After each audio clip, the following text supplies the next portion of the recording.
Alright. We are live again. Let's do some exping. Let's get that grind on.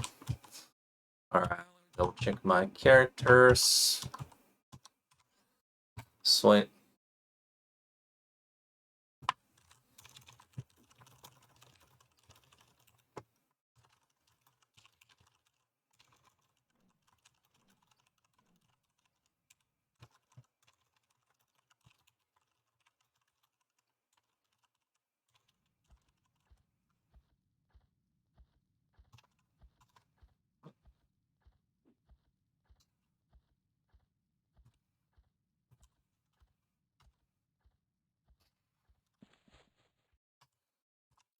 Alright. Let's get this party started. Let's get this party started. That's my buff, Spirit of Eagle. I think I'll need to fix that. Because these mobs like to dispel. So I need better buff slots. Oh yeah, I can use the little illusion clicky.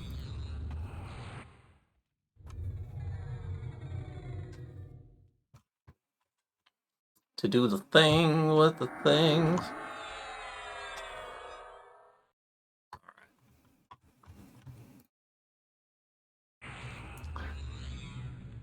Buff some Flight of Eagles. Oh, who's this handsome devil? A little Dwight. Oh, a little handsome boy. Got a buff. Section of the nines. Let's see. Get some VOQ, VOQ. Nope, Dwight needs VOQ. Cane Rune. Do the thing with the thing.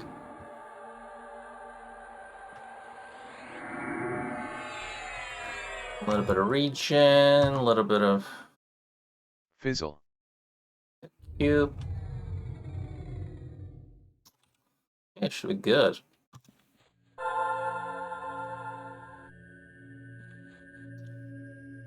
Manu Drizzle. Blanket. Alright.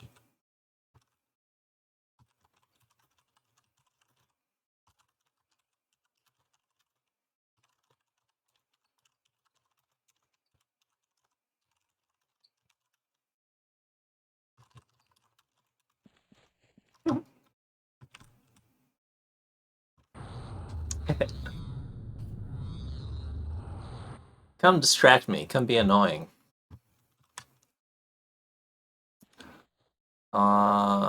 Foliage. Shield. So my hit points some good. Need some charisma. Not start terror. Word of morale. I think my lineup's looking good. Alright. Where's my arcane rune? There we go. I think I'm good.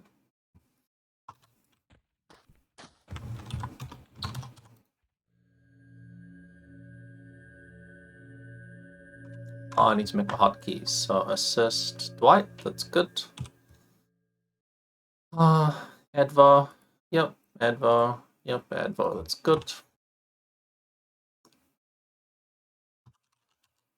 Who is this Bulma guy? Who is this Bulma?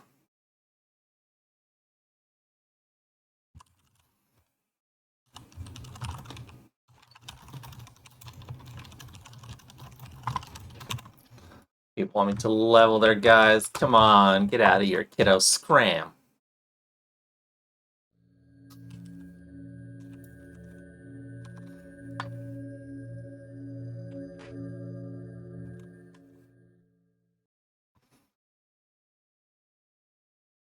King of Candy Mountain.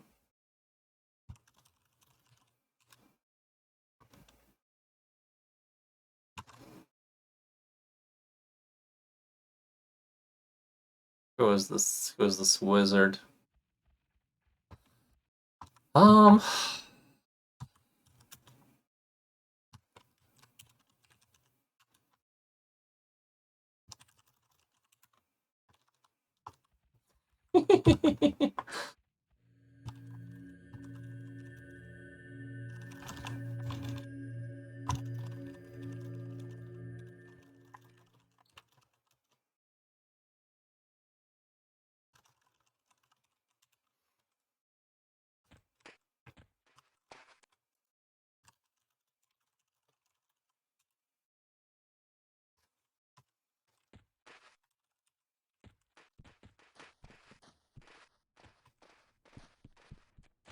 All right.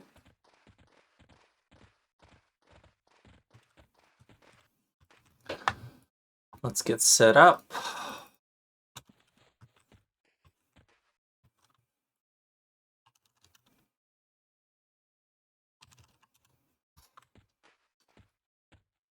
I need to click my guide. Yeah, so multi-box, basically, there's a little app.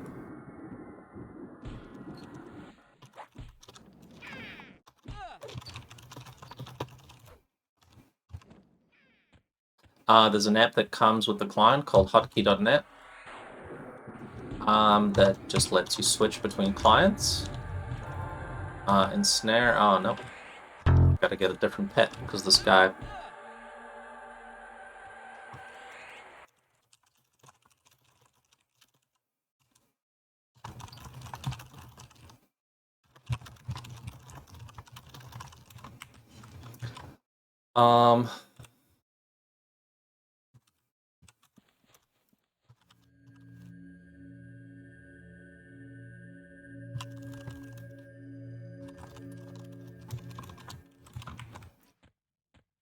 and you just switch between clients quite easily.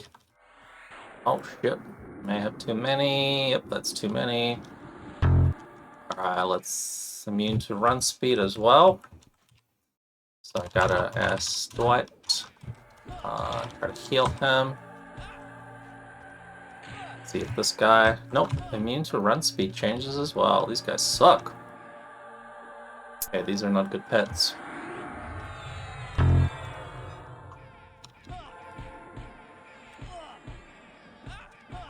Come on, Edvo. Sort your shit out. Okay, so I gotta basically pacify these mobs and blur them. Try to find a different pet, I guess, because they... Well, these are snare immune, which is not good for... not good for charming stuff. What the fuck is Bulma? You know, if you know who you are, tell me. I'm in a conversation with some fucking random Anon Bulma to marry. I'm guessing it's Smudge. I'm guessing Smudge is trolling me. Assist. Assist. Assist. Yeah. May have to get out. Get out of here. Some room. So I can blur these stupid jopels.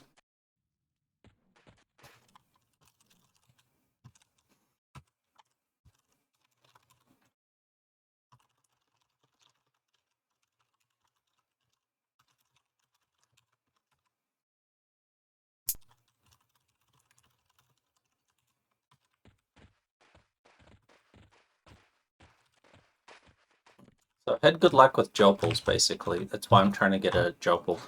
The fire guys are a little bit annoying. But there's... maybe there's a jopel guy here. Go over here. These guys, maybe? One of these guys? Oh, let's go. Train of shit. Hope we're good. Try to come around this way. Around this way. Around this way. And then I will try to snare it again. Hopefully it's not snare immune. Hey, we're good.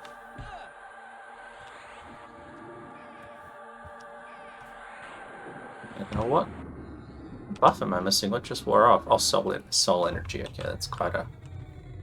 Look, Ma! Hey, buddy, welcome. Hang tight while we get set up before we get killing. Takes a hot minute. And then we should be good to go. Of thought. Alright, I need to get a horse. Get a horse. Get a horse. Of course it wore off.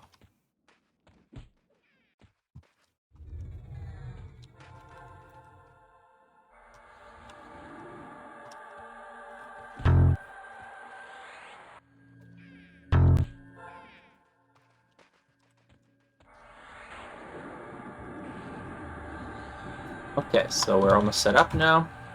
I will grab this pet, give it a haste, and we should be good to go.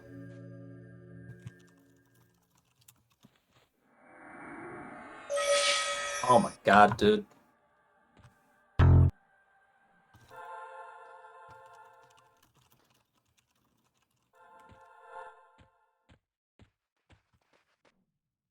Fizzle.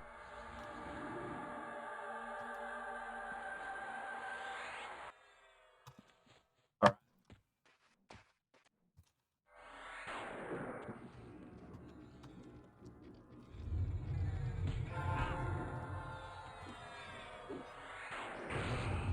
I need damage shield. So click this off. Do a little clicky here.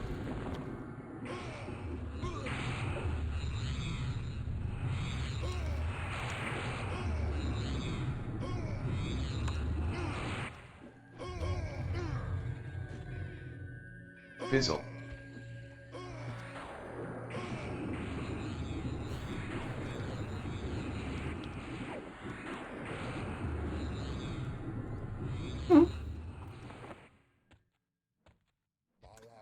So King of Candy Mountain, you started recently, right? You just started playing the server not too long ago. So what I would recommend is if you just get familiar with one boxing, because this client is a little bit antiquated. So it takes a little bit to get used to the interface and stuff. And then once you are familiar with you know, the buttons and the look and feel and that kind of stuff, you can just try 2-boxing. You don't have to jump right into 3-boxing. So 2-boxing is easier. Because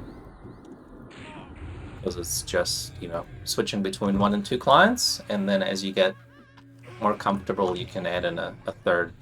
And there's a few recommendations on the forum, so people like talk about what are the classes that are easiest to box. So you don't want a class that requires a lot of APM, actions per minute. You want to just like, you know, have like a mage, and you can just, you know, have a hot button you press that's just pet attack. Or a healer, you know, like you just start casting a heal, and then, you know, you just go back to your melee character. One thing I would definitely recommend is not having multiple melees. If you are multi-boxing and you have like 2 melee characters that you have to position and be mindful of, that's going to make it very difficult. Because you gotta, you know, like face your mobs the right way, you gotta like deal with the push and that kind of stuff. And as you have more melees to worry about, it becomes progressively more difficult. You'll just end up with characters that are standing there, not attacking, just sitting there looking like a dummy. And I would not recommend it. Even I, like sometimes when I'm playing 2 melees or something, or God forbid 3 melees, it's an exercise in futility, because you are just playing quite terribly. And yeah, it doesn't really help. So like a pet class is okay, or if you have a way of, you know, positioning so that you are like in a corner, you pull mobs into a corner, and it's always like the same position. So like when you switch to your one character, you just press your assist hotkey, and then you just attack a mob that's in a corner so it doesn't move. So that's one way to kind of mitigate it, but yeah, it's not easy. Would recommend just sticking to casters that you know, you just hit your pet attack hotkey, and then you switch back, and that makes it a little bit more manageable.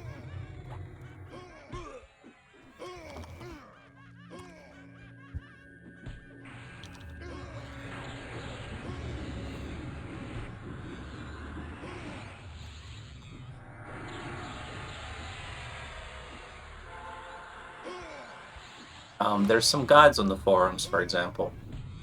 Soldier of Fire is completely healed. Is there a goddamn cleric or something just here? Yeah, of course, probably.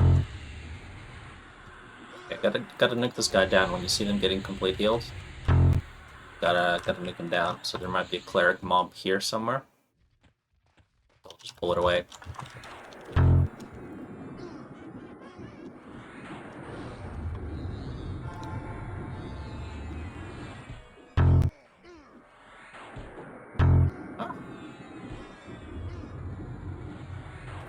Alright, let's see, where's my friend?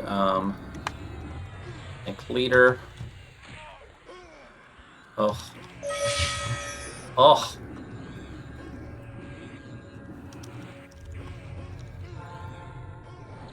Come on, come on, come on!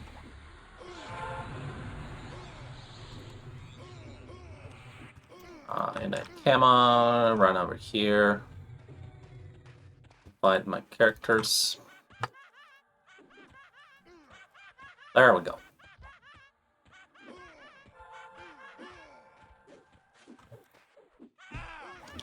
Fizzle.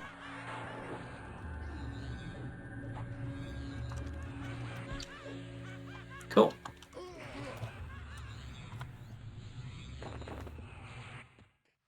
Thank you, Crush.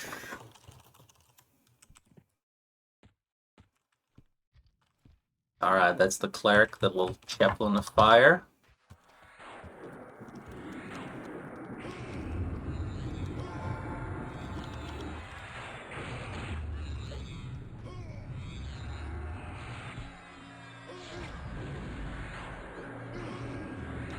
Oh yeah, alright, so he wanted me to spend some AAs on his pally. Let's see what we can do, what's useful. Channeling focus kind of sucks. Healing stuff's pretty good. Planar power, meh. Speed of the Night, all this probably can do without. Divine Stun. Double attack. Lay on hands. Yeah, it's kind of handy. What I find actually is just spell reinforcement, because you're always going to need that. You want your buffs to last longer. And that's going to be useful, so. Longer buffs, longer breath, longer self buffs, and whatever. Whoa. What the hell hit me? I was miles away.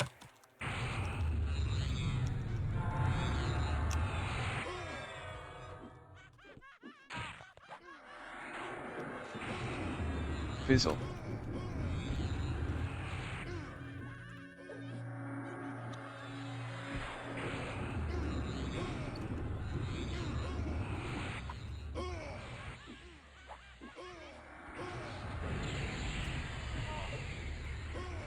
And, yeah.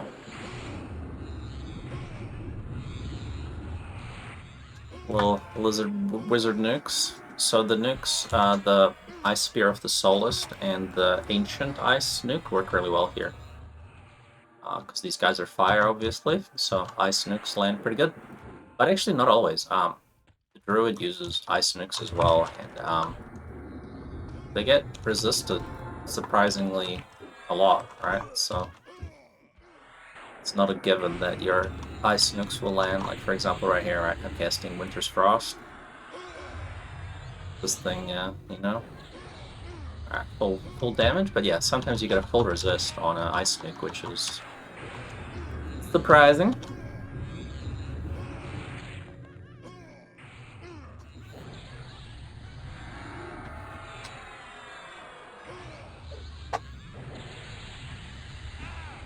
Just gotta watch for enrage on these guys. Let's see. Fire.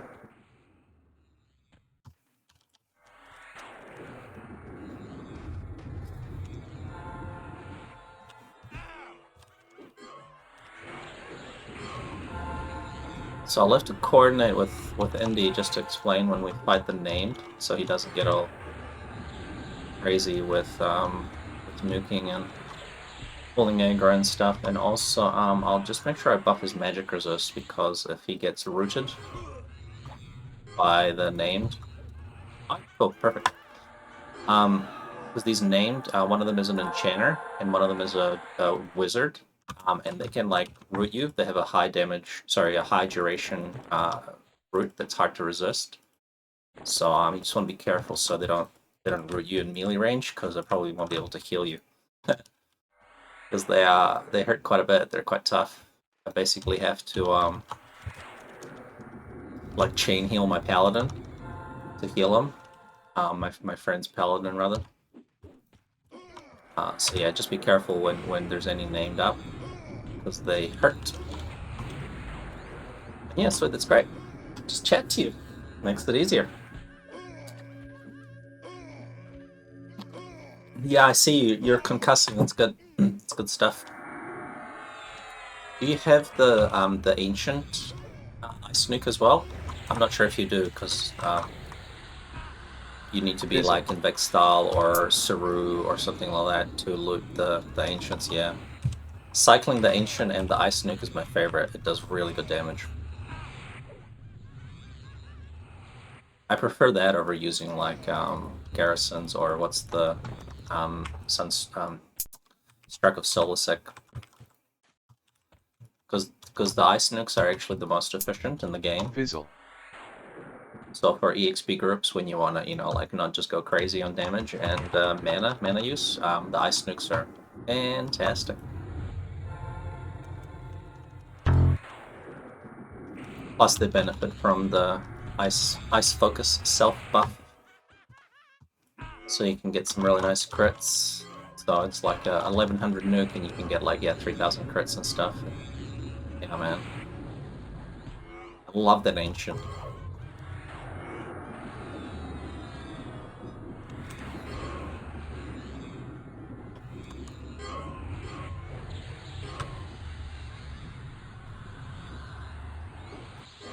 Health, we're good. I'll just refresh charm.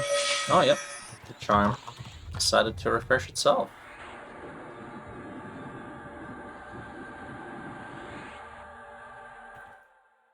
Yeah, so we've had in the last VT run, I want to say, Vextal run, we had one of the Ancients Rot, and the Ancient Concussion is really, really good. Because all the wizards had it, so we were trying to like find somebody to loot it. So if you have a Vextal key, or have a way of getting a Vextal key, sometimes the Ancients Rot in VT, so you might be able to pick it up. You gotta like you can do the quest yourself, so you can get all the shards, lucid shards, and you can get the Orb of Luclanite yourself. And you can probably ask just another guild to give you the Imp Rift. So we've got Imp on this rotation, so we just killed it before, so we'll do it again in like a week. And so if you've got an Imp key, you can probably just like ask to tag along, and someone will give you a Rift, because nobody really cares these days, right? It's like old expansion content, nobody really cares. Not gonna be some, super critical secret shit. So if you want a Rift, feel free to loot one, and then if there's rotting wizard ancients, you can grab them. Yeah, sure. Yeah, so you gotta get the Imp key first, and then of course you can loot the Rift. There's no tricks possible. You cannot summon your corpse to the floor or anything like that anymore. So you have to have a key. Oh, Barris, Bear Pig. The owner of the account.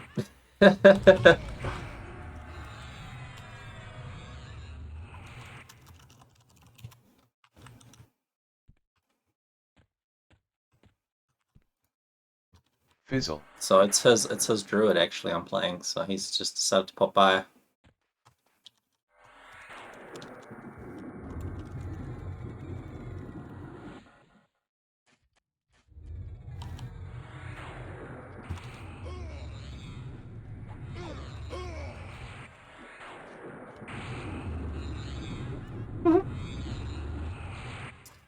Yeah, that's a good question. So the best place, it depends on your ability, but probably Servitor of Lucklin. He's always going to be up in Greed's End. He's always going to be up, and he's an easy kill, an easy trio. Also, if anyone's doing Vadin in Akiba Ruins, that's also like an easy kill. People trio it for the Bard mana drain song as well as the Bard weapon. There's a really cool Bard weapon that drops, so people kill them regularly, and typically the orb rots. So you can just ask and say, like if people are killing Servitor of Lucklin or the Vadin, and you can get rotting stuff. Also, if people kill like Reg 1 and stuff. Oh my god, I'm trying to cast some aggro stuns, but I keep getting interrupted with this guy. Just chain stunned. Like we have Rags, sorry, like the entire Sra on rotation at the moment, so we're killing, oh my god.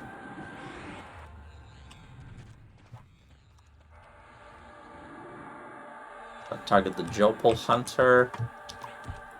This guy. Diviner Fire. I don't know where he came from, but it sucks. Try to mez him. Okay, I think I got that guy mezzed. Oh.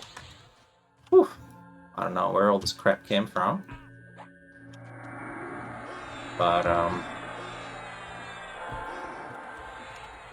Fizzle. that enchanter mob is nasty.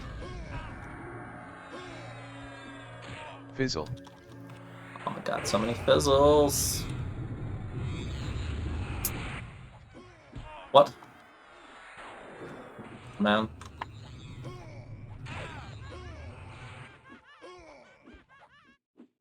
Fizzle.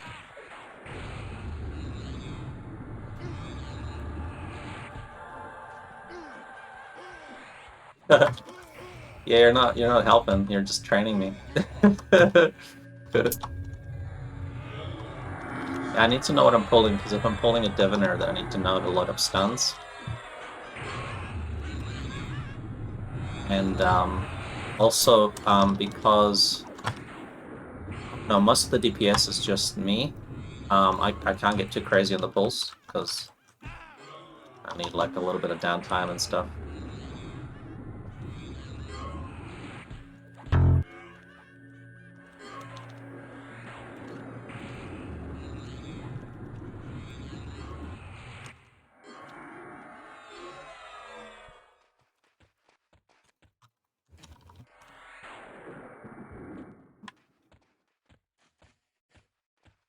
Yeah, so I do actually know. I have the exact numbers. Off the top of my head, I believe the increase is 1% per rank. If you're talking about the POP one, I think you go from like 16 to 17 to 18% or something like that.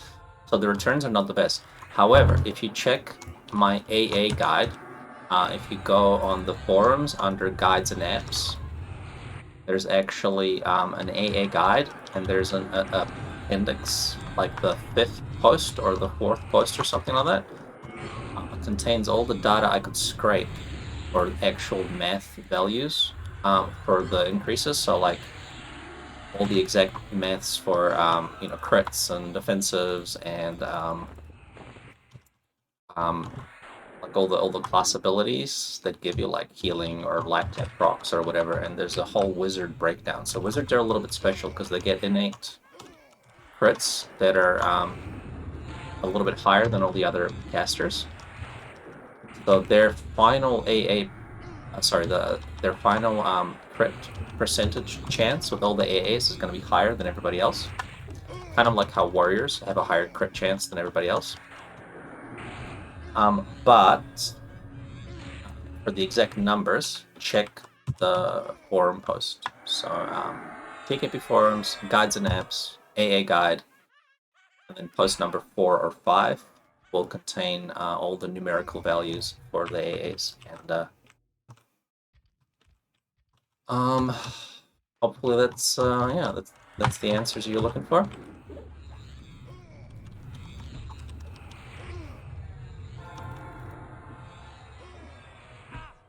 Yeah, so I would suggest that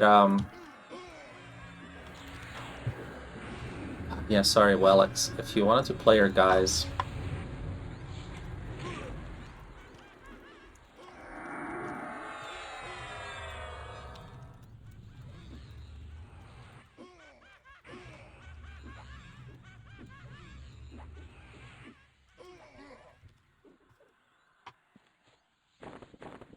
trying to chat because I took his druid and it sounds like he wants to play, so I'm like, swap, you want to trade?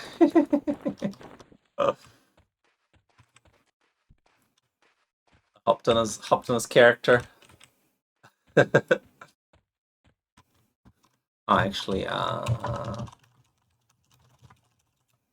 begin stopwatch captain. All right, cool. Keep track of the respawns for the captain guy. Yes, I would recommend with the wizard crits, you don't worry about the POP ones too much. It's really bad return. It's like 369 AAs, and they're only like 1% each. So they kind of suck. I mean, as a wizard, that's all you care about. You know, like you want max crits because that's all your damage, your glass cannon stuff. But the returns are not the best. So if you have something else you wanted to get, that could be an option. You know, you could look into it. You've got some other like utility or something you wanted to get, or if you want like faster evacs or like even maybe quicker casting nukes and stuff. There's a few options what to get instead. But yeah, unfortunately the returns kind of suck because wizards already have very high crits.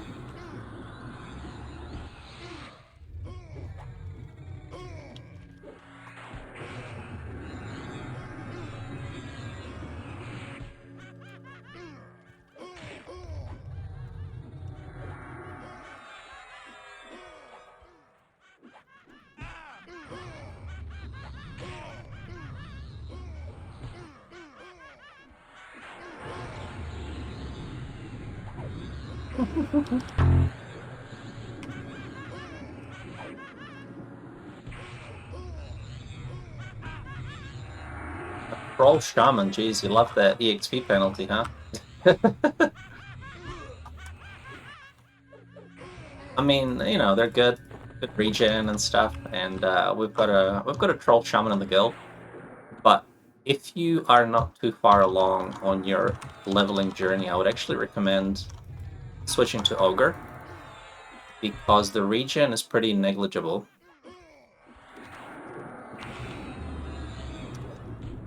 Between trolls and stuff.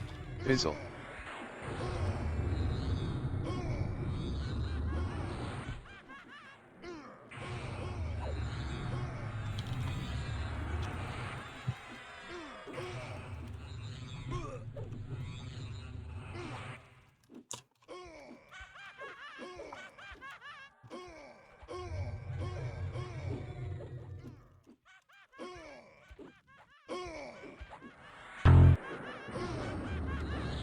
So the regen on the troll is pretty negligible.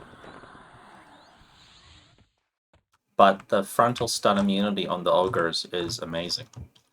You'll find yourself pulling aggro quite a bit, trying to debuff mobs, like slow and cripple and that kind of shit. And when a mob is beating on you, it will bash you and kick you and interrupt your casting. But if you're an ogre, then a lot of these stuns don't work on you because you get frontal stun immunity. So basically, all the normal things, all the normal melee actions that interrupt your casting don't actually interrupt you when you're an ogre. So you can face tank a mob and keep trying to slow it, or like trying to channel a heal and that kind of stuff. So ogres are actually amazing. I think it's like one of the most overpowered class abilities. Halflings are really good as well. Halflings can get like innate sneak and hide. So halfling paladin, you can have like sneak and hide, which is kind of ridiculous. But I would say the frontal stun immunity for ogres is definitely like more useful in raid situations or something that can like save the day.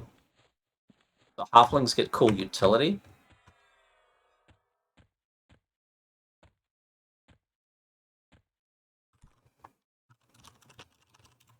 Oh my god, that's hilarious.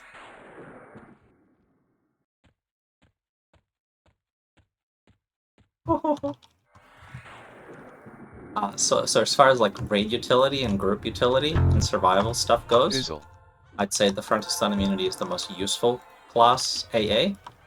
But utility for like fun things, the Hobbit's sneak and hide is a very close second because it allows you to do some like quest turn-in bullshit that you need like faction for. But if you just sneak, then you're like indifferent. So you can do turn-ins for like King Tormek's head or Dane or other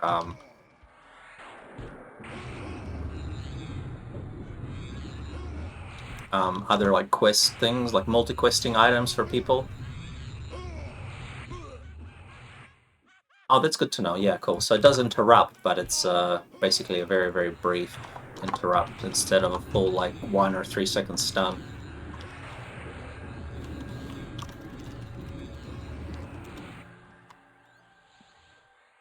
Yeah, that's good to know.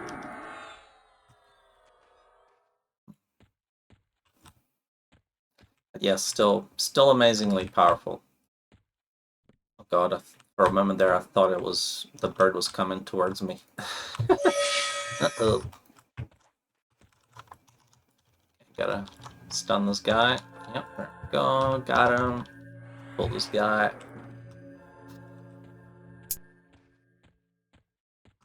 Yeah, the ogre stuff is great. So at the moment, one of the characters in the group is Hobuddy, who is my friend's Shadow Knight. And he is an ogre Shadow Knight. So it'll be good to see how the interrupts are here if I can keep casting my aggro spells and stuff. Because these guys love to stun a shitload. You're trying to like get some aggro and stuff, and they just keep chain stunning you. Kind of sucks. But an ogre's gonna be better. But the ogre doesn't have stuns, right? Because it's an ogre Shadow Knight. Only ogres could be paladins. Not sure how that would fit in with the game lore, but ogre paladins would be pretty nice. Yeah, man. Doing all the Velius turn-ins with sneak is so good. You can do your Dane turn-ins and your Yelenic turn-ins. Don't worry about it. And you can be, I think I did it while being like KOS, getting like ring 10, because you could do sneak turn-ins to the last guys and stuff, or like, you know, previous rings. You can just like be maximum scowling to Cold Dane and still like turn in all your quest things. I also did Shawl with sneak. Bards can sneak. So if you have a KOS Bard, you can still do your Shawl turn-ins with just sneaking. Pretty cool.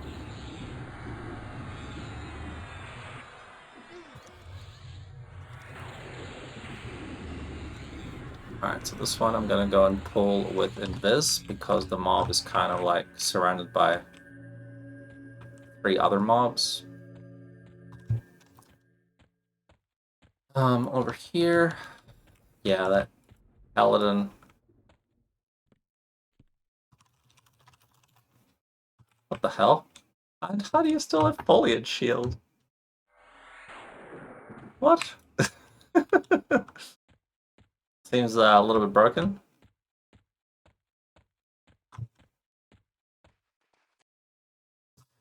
Yeah, I don't know if Wellix is watching. But if you want a character, just let me know.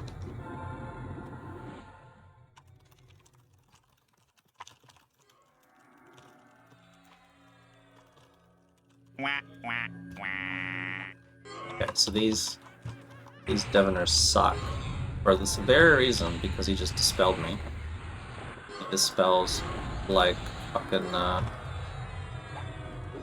10 buffs. Fizzle.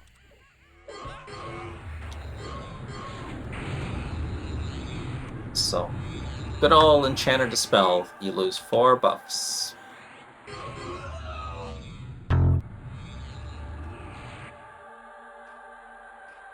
But luckily, I have prepared myself with junk buffs. So now that I don't need Invis anymore, I can use Cure.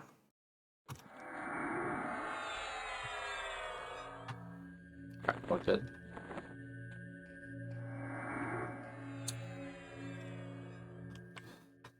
So now I can pull the rest of the things. So I've killed all the 4 placeholders. So there's 4 named here in this area, and I've pulled all 4 of them. That was the last one, the Diviner. That one can spawn the Enchanter, Charmer of Fire. And he is a little bit nasty. Because he's an Enchanter, and he can like mez you and slow you and dispel you and charm you, and it just gets stupidly ridiculous when he like charms your pet. It kind of screws it up. There's a bit of a funky mechanic with NPCs charming your charm pets. That becomes charmable and stuff. Oh, hey there, less 3D. Ask away. Let me know what questions you may have. Let's see if I can answer it. And welcome. Nice of you to find the stream. Do you play EQ at the moment? Do you play on any other EMU server or EQ Live or TLP, or what's your background? What's the dealio? Planes of Power. So we go from Classic, Kunark, Belius, Lachlan, Planes of Power, and that's a cool test server shit. That's OG, man. That's like that's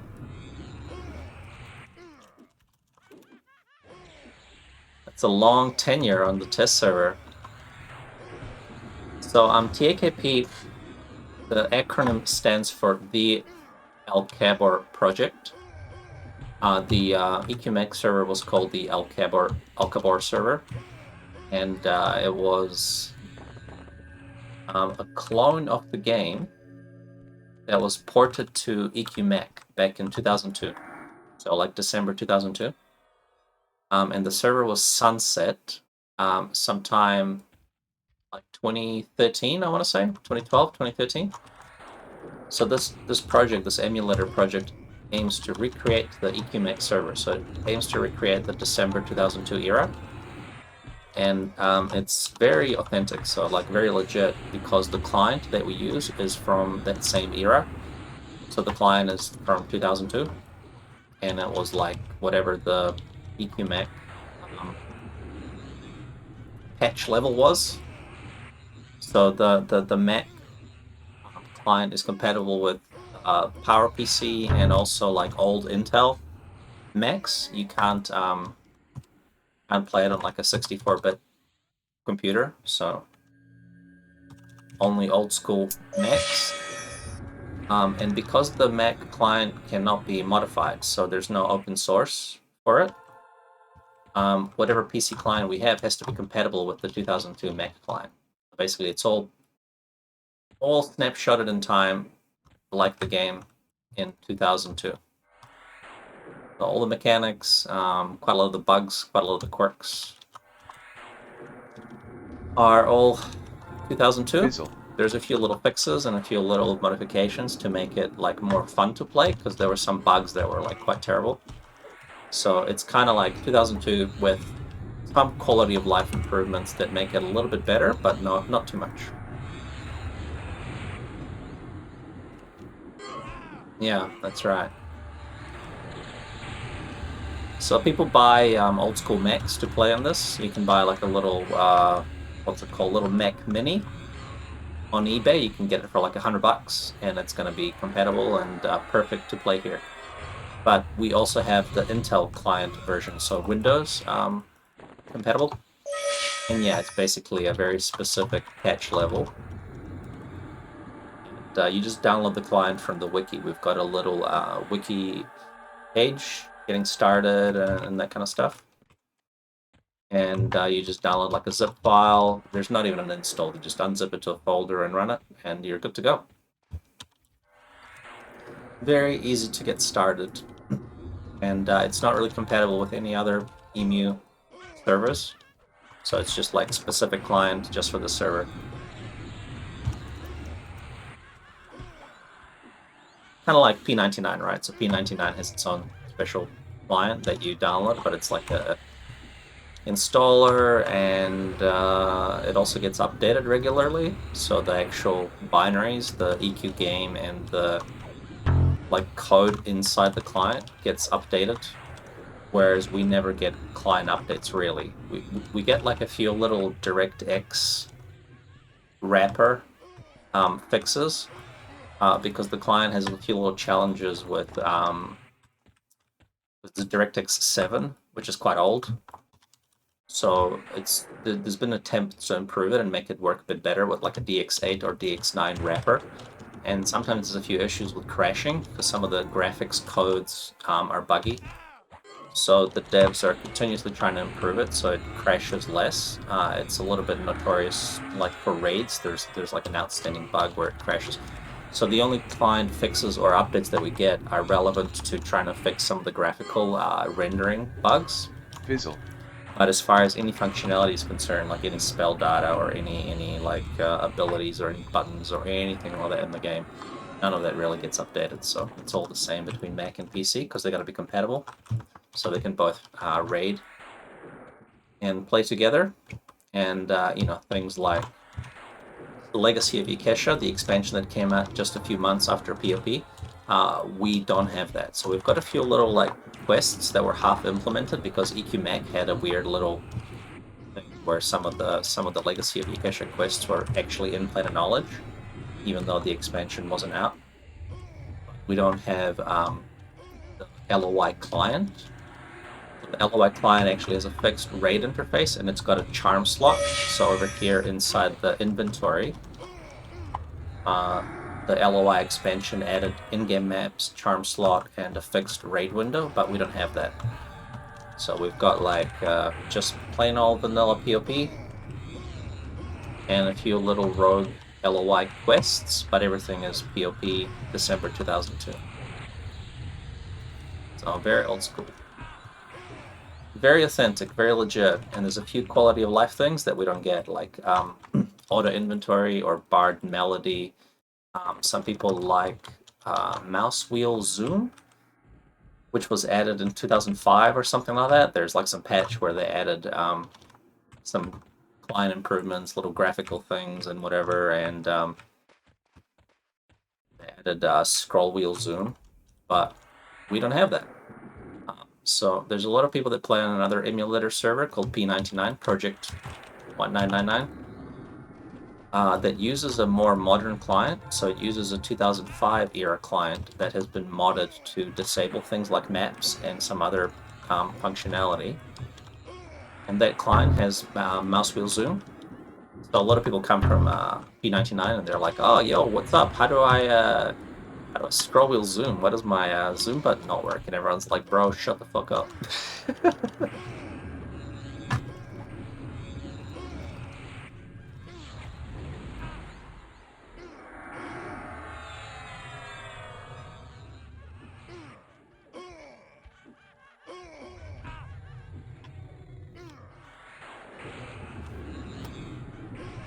No.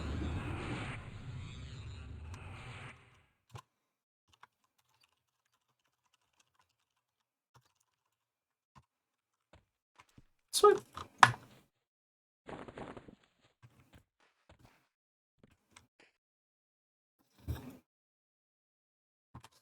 Yeah, I don't know how people, to be honest, I don't know how people play on P99 for so long.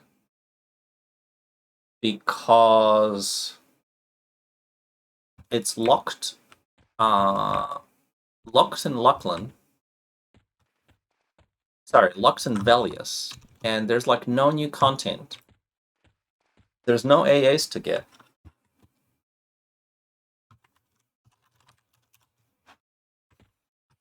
So you get to level 60 and there's like no more EXPing. And all you have is Velius fucking NTOV poop socks. And like first to engage racing and shit like that. And there's like no replayability. Alright, I'm just gonna. Okay, so I'm gonna actually mez the one I'm on. So I'm just gonna back up a little bit. There we go. So there's no replayability besides getting to level 60 and then just like camping Fizzle. MTOV Gulak gear for 10 years, right? That's it. And then you just get another character that you do the same with. And I heard that people have basically a raid character that just sits in a spot so they can like do the first to engage. So they have like one fully geared level 60 sitting on each fucking dragon and NTV that they log in depending on the bat phone. So they get a 4 AM bat phone and it's like, let's race to this dragon. And you're like, boom, log in your character that literally does nothing but camp in a spot. And yeah, no AAs, I just don't get it.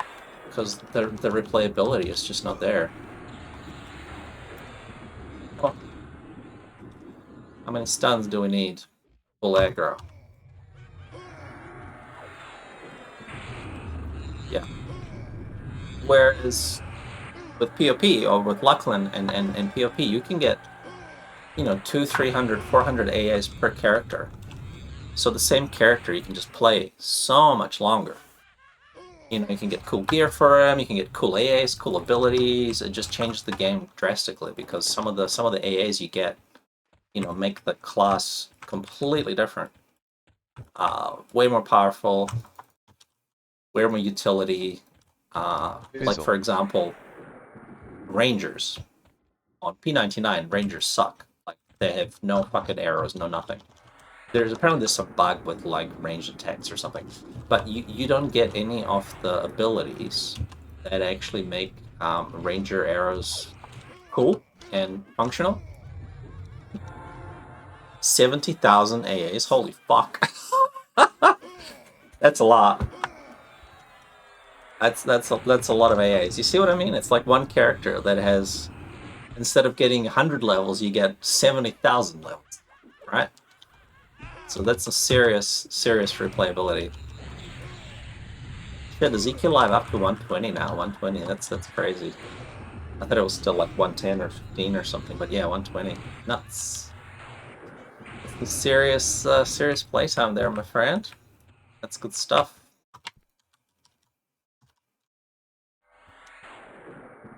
Yeah, so, a lot of my characters, I've, played quite a bit. I've got some characters that are pretty much maxed on AAs, got a ranger, a paladin, a cleric, an enchanter, like 2 enchanters and stuff, that all have, 400 AAs or whatever, right? So I've played them a lot. Really good fun. And yeah, I like it. Like right now I'm playing a paladin that's only got 150 AAs, so can play it for a few more months, get some more grinding going on. Way better replayability. You get to enjoy your characters that much more. So you can get a cool piece of loot. Like for example, I've got a few classes that I haven't got many AAs on, but I'm kind of waiting to get like a fun, cool item, like maybe a cool weapon or something that will make the DPS go much better. So I can just wait until I get something cool, and then I'll be like, all right, now this class is fun to play, and then I can get like 300 AAs on it. just play it for ages, for months and months and months. So AAs are definitely selling point. And yeah, those P99 people, they really love to hate on Lachlan and Pop. And a few times on the forums, people start talking about, you know, implementing custom AAs or custom content, or, you know, even because they have it in the client, right? Because they use a modern client. So they've got a client from 2005 and they just artificially disable it through the executables of the game. Whereas they could just put it back in, you know? So they could have fully custom AAs. You know, it doesn't even have to be Lachlan content or PFP content or whatever. You could just put in like bullshit AAs, like you get, you know, one. Oh my god, lost all my buffs. Fucking hate these enchanted dispels. Alright, try to. Oh, I was gonna say try to make it down, but I need my charm pit. You could have like custom AAs. So you could do something like, you know, 10 AAs or like 100 AAs or something for like 1% crit chance or something, you know? Something really basic, like, you know, 2% more health or like 50 AAs, right? Just to give you something, some replayability, something to grind. Yeah, I've seen those zone progression achievements, yeah, like they make you go, uh-oh, and we're getting respawns here, yeah we are. Yeah, like Conquer of Vextal or Sra or Kale, and you gotta like find all the mobs to be up and you gotta kill them. Like NTOV Conqueror and that kind of stuff. Yeah, yeah. It's real cool, like for rare mobs. I think that's great. Because like on Steam or, you know, the PlayStation Network or that kind of stuff. Oh my god, all these fucking respawns. People hunt those gold trophies. They love to achievement hunt. So that's definitely... Alright, I need to just rebuff myself first. So I gotta cure this thing, and then cast Deity, and then cast that. Oh yeah, big bags. Fuck, man. I would give anything to have like a 40 slot bag here. Like, if they want to do premium subscriptions, where if you pay like, you know, $20 a month or something, and you get a 20 slot bag or like a 30 slot bag or 40 slot bag, man, that would sell like absolute hotcakes. That would be some serious money making revenue potential over here if they did like custom bags or something. Holy shit. On TLP servers, that's what they do is when they launch a new TLP server, you can get the little, you know, starter pack, and it's really expensive. It's like $30 or like $40, and literally all you get is like an EXP potion, some kind of ornamentation for a weapon or something, like some complete garbage, and then you get a 40 slot bag, and it's like, when you're in classic and you're a noob and you know, literally can't afford a fucking backpack, having a 40 slot bag is game changing. And the way they you know, try to make it not too OP is you can only claim it once per account. So it's basically like, you know, choose your guy carefully, and you get a 40 slot bag, which means, you know, when you're a newbie running around trying to loot like bronze weapons and rusty weapons and shit, having a weight reduction 40 slot bag is just insane. You know, you make so much more plat. Can afford to do your spells and all that shit. So yeah, man, bags are the business.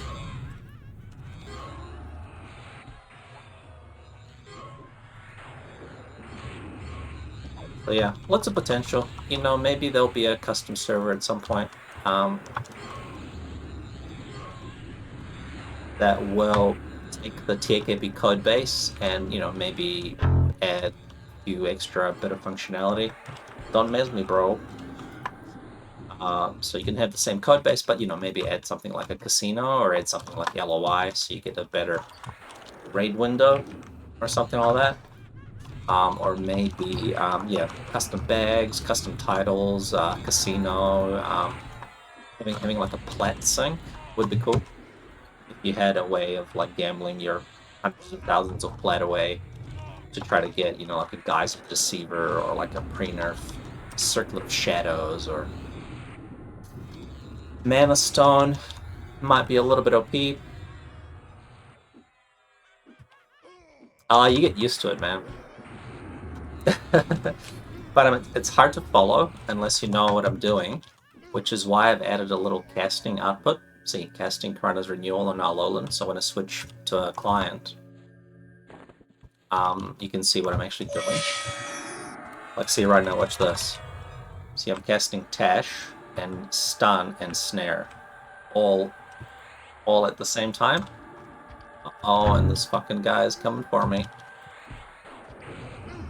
So you can see what I'm doing, because I've got little macro hotkeys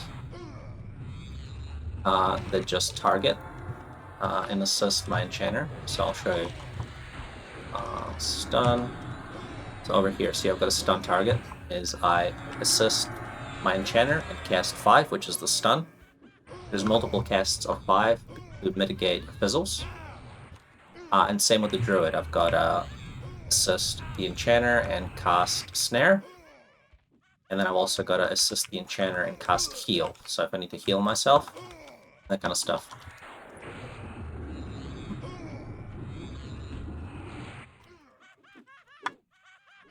So this is how you deal with recharms and funky shit going on. You can't really fumble around trying to like recharm your pit when you've got like 2-3 mobs in cam beating on you and killing you.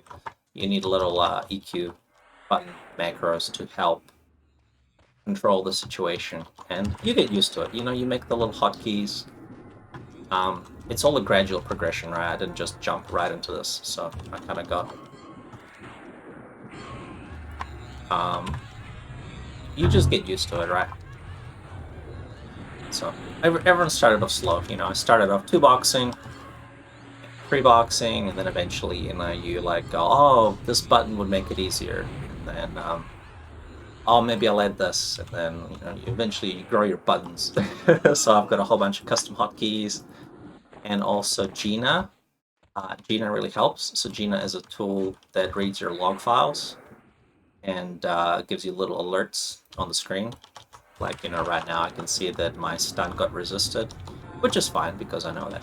But for example, right now I'm trying to slow in my enchanter, and now I know that slow has landed, as opposed to the slow getting resisted. And I can see here there's a timer on slow, so I can even, like, if I'm slowing multiple mobs, I've got an idea of which mob is actually slowed. Like if I've got a soldier and a defender and a diviner, I can actually see, oh, did I slow them all, or did I forget to slow one, and that kind of stuff. So, you add to your arsenal to make things easier. And this all comes about when you learn what kills you. Sometimes you're doing stuff and then, you die from like something stupid. And then you're like, oh, I should probably have an alert, or I should probably have some kind of a trigger or something that helps me get notified when this is happening so that I don't die next time. A common one that I got is the interrupted alert. So you'll see me, like right now, see if I do this. See, it goes interrupt. I had to build this in because sometimes when you're playing and you're trying to like heal yourself, so I switch to a cleric or a druid and I start casting a 10-second complete heal. See, now I know that it resisted. Forlorn Deeds got resisted. Instead of having to read it in the chat, I can just see it on screen. Yeah, so the interrupt I learned to add because sometimes you're casting long heal, and maybe something spawns or something comes into the fight area and starts hitting your cleric and actually interrupts your cleric. And there's no way to know that unless you happen to be on your cleric watching you get hit and interrupted, right? So this is why I had to add an alert, because I'm on my enchanter or my tank and I'm focused on something else. I need to know if my heal is gonna land or not.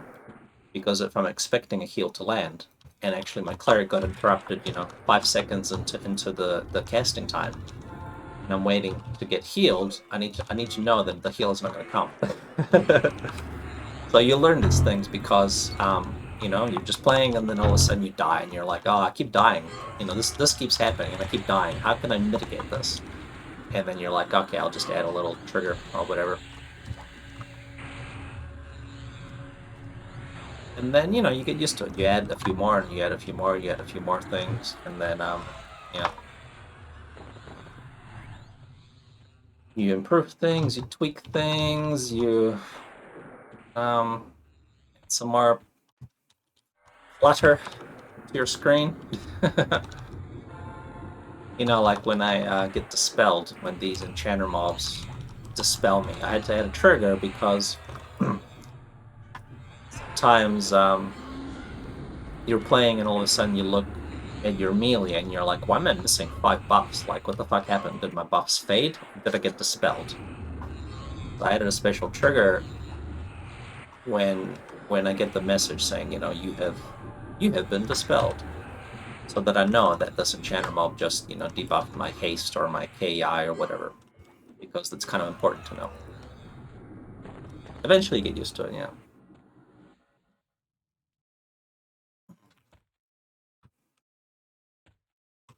Yeah, so they do help a lot. So sometimes I've shared my Gina triggers and my alerts and my buttons and stuff with somebody else in the guild, because when there's another, raider playing a cleric in a complete heal chain or something, it's kind of expected that they can see stuff that's going on. But if you're 3-boxing and it's all frantic and stuff, and you don't have these alerts that kind of transcend clients, you don't know, if your complete heal got interrupted, or if you're like out of mana, or for whatever reason, the raid function that you're performing is not working as intended. When you're 3-boxing, it's very hard to know that. So if you're just 1-boxing, then you can pay attention to the client. You can see all the buttons. You can see all the notifications and all the stuff that's happening. You can see it. But when you're 3-boxing, it becomes impossible unless you have, some kind of out-of-game alerts or something that tells you. Because if you're playing a tank at the same time as a healer, you're focused on positioning the mob, you're focusing on building aggro, you're focusing on, like, doing tank shit, and then you can't just be watching your cleric cast a heal for, like, 10 seconds, right? So this is why I added a bunch of stuff. And also, I added timer functionality in the game, because sometimes there's a named mob. So right here in this camp where we're at, there's a named mob called Captain of Fire. It spawns in this hut right here. And if I don't know when he's going to spawn, sometimes he just spawns and he has a much bigger aggro range. And then I'm here busy killing, 2-3 mobs. And the captain just spawns, comes in, and starts like killing me.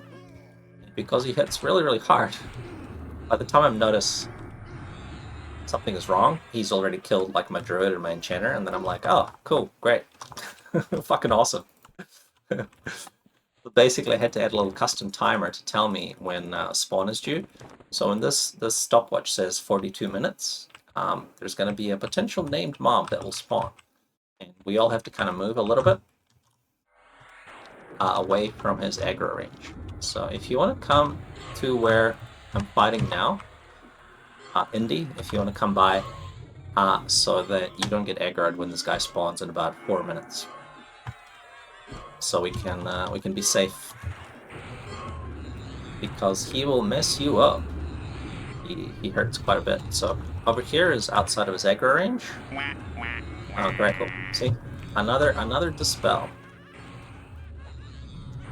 So I will try to nuke this guy to kill him before he dispels me again. But yeah, I've constantly got 4 junk buffs up. So that basically help me keep my real buffs. So my real buffs are down here. My junk buffs are Dane Ring, Pious Might, which is just a little damage proc. Codex Expensive Mind, which is just a little clicky from a shield I have, and then an illusion. When the enchanter guys dispel you, they dispel 4 buffs. So this one over here, Chaplain of Fire, that's another placeholder.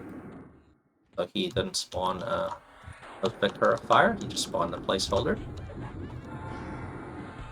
So that's the first named in the cycle. The second name is going to spawn right here on the stairs where my mouse cursor is. Oh wow. So we gotta stun this guy. He's gonna try to heal himself. But he's a cleric, tries to complete heal. Okay, so Magus of Fire right here in the corner. He is another placeholder and he didn't spawn named. So we'll pull some these guys first. It's optional.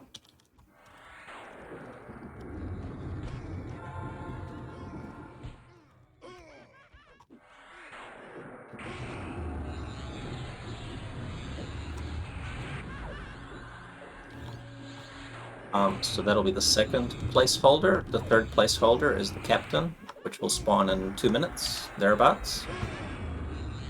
And I can see if he spawns by checking my druid tracking, right? So I've got a little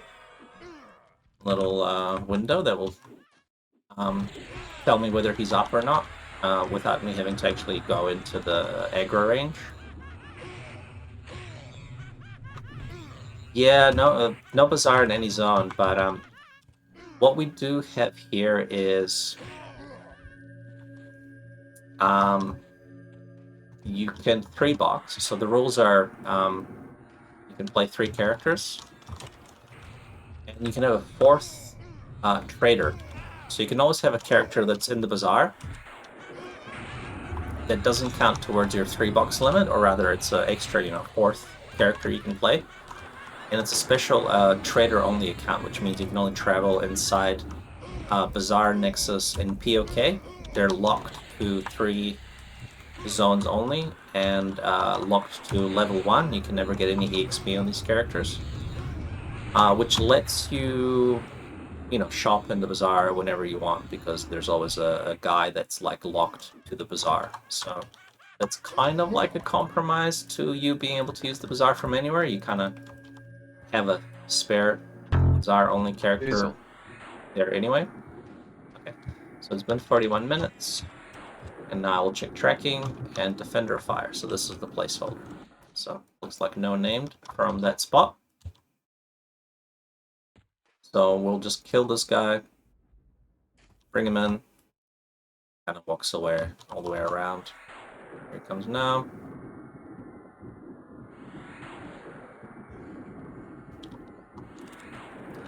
And then I'll pull the placeholder, kill it, and then we can move back to the middle so we have more room to run around. Okay, so slow. Yeah, so in Legacy of Yukesha, which is an expansion that came out just a few months after our era, added more bank slots. So instead of having 8 bank slots, you actually get 16 bank slots. And it also added a shared bank.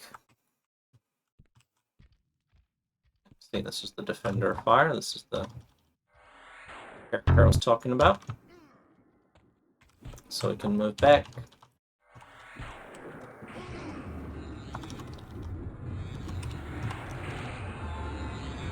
And move back to the middle where it's safe. And then I'll go in, stopwatch all, stopwatch all. That'll remove the little timer, and then I will start a new timer when this guy dies to keep track of the placeholder timer. So this little stopwatch is just another Gina trigger, right? So it's just the same app that you use for all my other overlays, and it's just basic little text watching.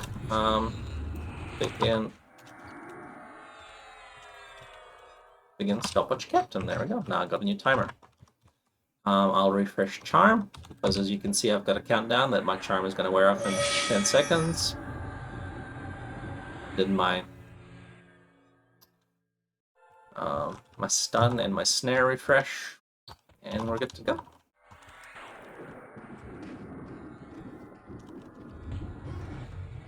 See, unfortunately, due to no LOI, we don't have the shared bank slot, and we don't have double the bank space. So, bank space is kind of precious. You gotta destroy your junk pretty regularly, and you know, decide what's important and what's not. You know, don't need to hoard all the quest shit. People like to hoard. And then if you have trade skill items, like for PvP and Luckland and whatever, all the trade skill things, you just need to create mules. So you gotta have like mule characters, level 1s that hold your, you know, like smithing items and baking items, and whatever. I got a whole bunch. I had a bunch for Luckland. I had a bunch for Valius for things like Dozer Cart quests.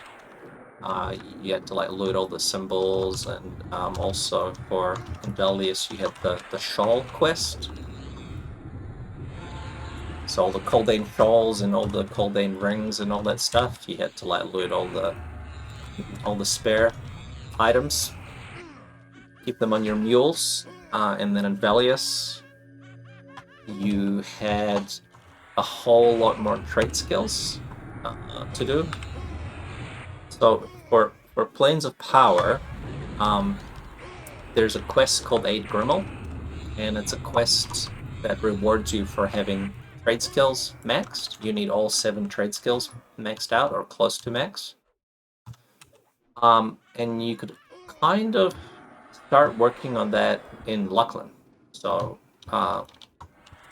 while the content was being developed for Planes of Power, the Luckland expansion was around for, I think we had it for like 3.5 years, which gave people lots of time to work on trade skills, because you had a bunch of new recipes and new items, like, for example, Rockhopper hides and Shadow Scream armor for blacksmithing and Acrylia arrows for fletching and that kind of stuff. Fizzle. So people worked on their Aid Grimmel trade skills in Luckland, so you needed a bunch of mules for all your Luckland stuff. I think I had like probably like 6 or 7 or 8 mules for various things, like Acrylia bricks and Rockhopper hides and all sorts of random garbage. So that filled up a whole bunch of mules. You know, you needed some extra characters to carry all your crap. And then, of course, when Planes of Power got released, you know, you had a lot more mules for all the PvP trade skills, because PvP has really good trade skills. So there's a lot of really good stuff you can make in Elementals, and even before Elementals, and all the Aid Grimmel stuff that you can continue. So once again, more mules for PvP. So you just end up having like, I don't know, a dozen various mules for storing your stuff. And one of the cool functions we have on this server is the devs built website tools. So we've got our own Magilla. It's called like TAKP Magilla, which automatically syncs your character. You don't actually have to sync anything. You, just by the virtue of having your character, it automatically kind of syncs the database to the website. So whatever people are wearing or whatever gear they have, it's always accurate. And they also built a whole bunch of other tools. There's like a spell guide where you can see all your characters and all the spells they have, whether they've got it in their spell book or they have a copy somewhere in the bags. And there's also a link to like where to buy the spell or like what drops the spell. So it's really handy website tools.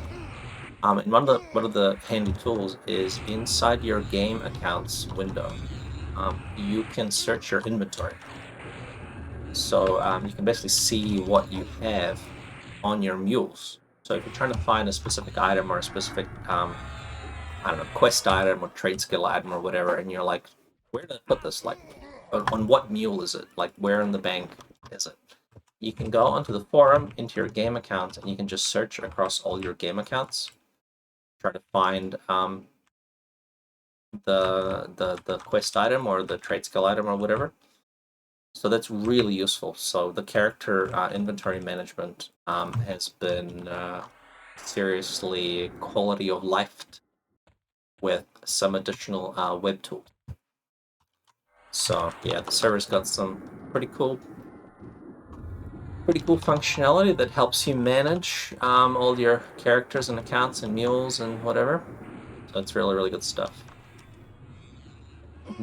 Because yeah, nothing like losing some random item. You know, you're like, I know I had this. Like, where is it? So instead of you having to spend literally like an hour logging in every character and checking the bank or whatever, you can just go to the website and use the search inventory tool and find your thing. Getting some charm resists over here. Alright, cool, we're good. Let's see, I need to refresh my browse. I just saw it blinking, so my new browse will now last longer because I just bought extended spellcasting reinforcement. Oh, ouch. What's hitting me? What's crunching? Alright. I was auto-attacking with my druid. Started getting reposted. Whoops. Alright, I may just refresh Flight of Eagles while I'm at it. And then Browse. Eagles. What else do I need? I got Symbol, I got POTG. I think we're good. And the reason why I have Counteract Poison memmed because the Enchanter NPCs, they like to tash you. And then if they lower your magic resist, if you're tashed, they'll actually potentially root you and mez you and charm you. So I've got as much magic resist as I can. I've got Guard of Druzzle, and I've got I don't know if this guy has any AAs. No, he doesn't have magic AAs. That'll come later. But yeah, you want as much MR as possible, and you definitely don't want to be Tash. So if you're Tash, I think you lose like 60 magic resist or something, so you want to dispel that or cure that as soon as you can. So I killed 3 names.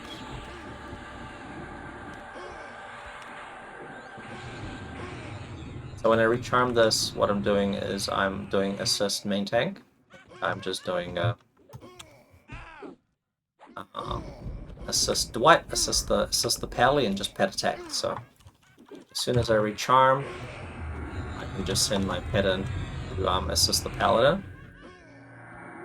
So I'm not fumbling with my target and stuff. Now I will unmem. Oops. Oh no, I interrupted my CH.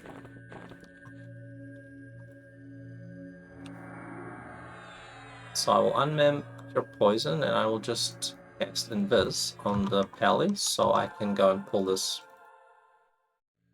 named or placeholder. So Diviner of Fire looks like the pH is up.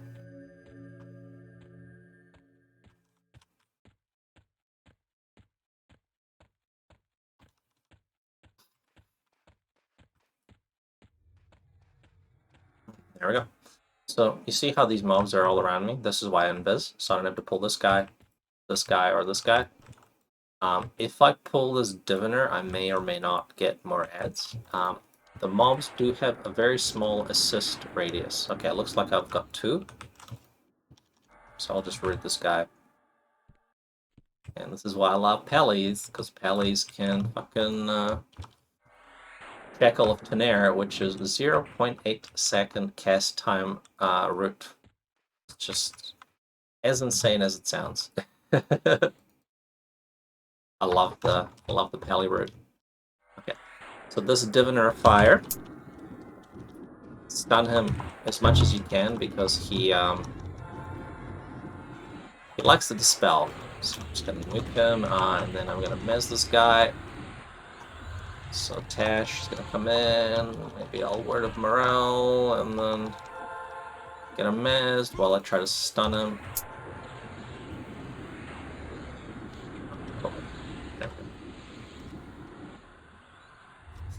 And then break mez, I'll just root him. Because then I don't have to worry about the aggro.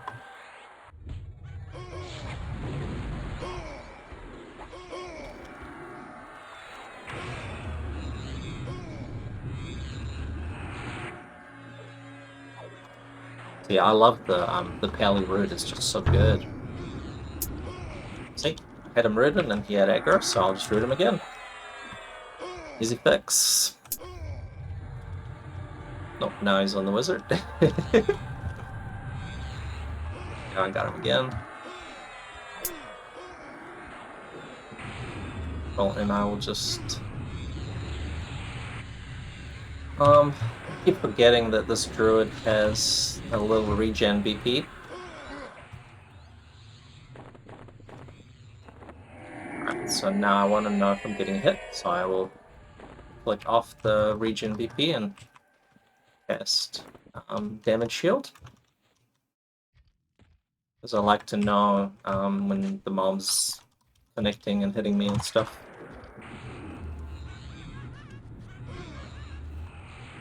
Fizzle. It's really useful on an enchanter to know.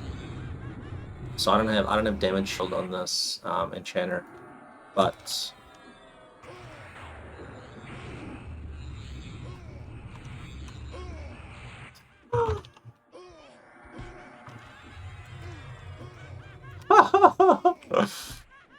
so my friend just let me know he quested the spell for his wizard, Dried of Lightning,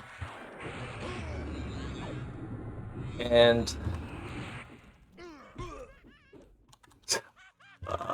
he wanted to get a spell on his wizard and he just quested it, not realizing that it was no drop. So he quested it on his Shadow Knight. So now he's got a wizard no drop quest spell on his Shadow Knight. So you did it. You did it.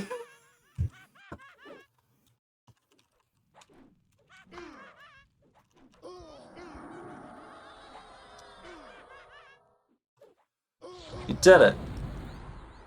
You did the quest. Now you can delete it and do it again.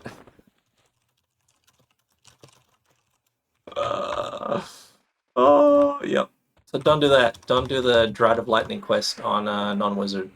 little tip for you. Little freebie tip.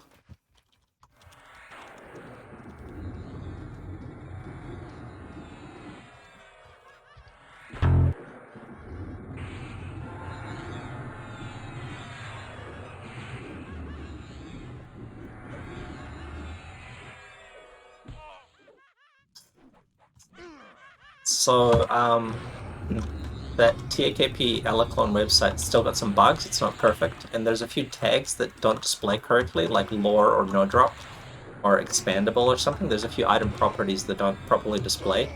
So when my friend was checking out the item, the quest, he didn't see the fact that it was no drop because the website didn't display it properly. So he didn't know that it was no drop. He did the quest and rip. Basically rip. Oh my god, getting alerts.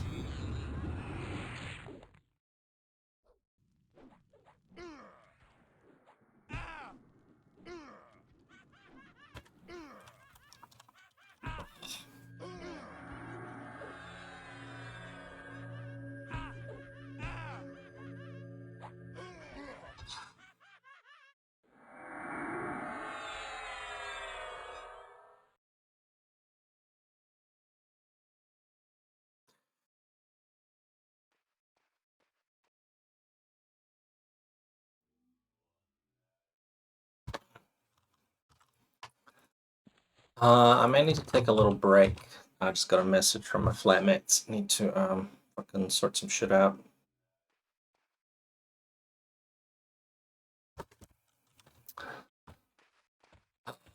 Oh.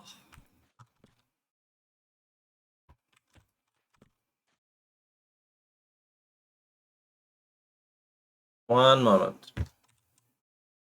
I need to take a small break. Let me just park this pet here, because I've got a good pet. So I need to keep it mezzed and snared, and then I've got about 15 minutes. So let me just... Fizzle. So I've got it resnared. I will mem blur it. Then what we can do is we can go around the corner.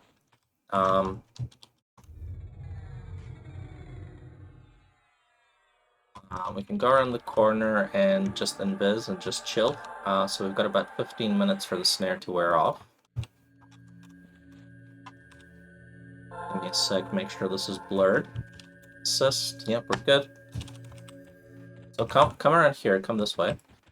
Up the stairs. And I got AFK for maybe like 10 minutes or something, 5 minutes.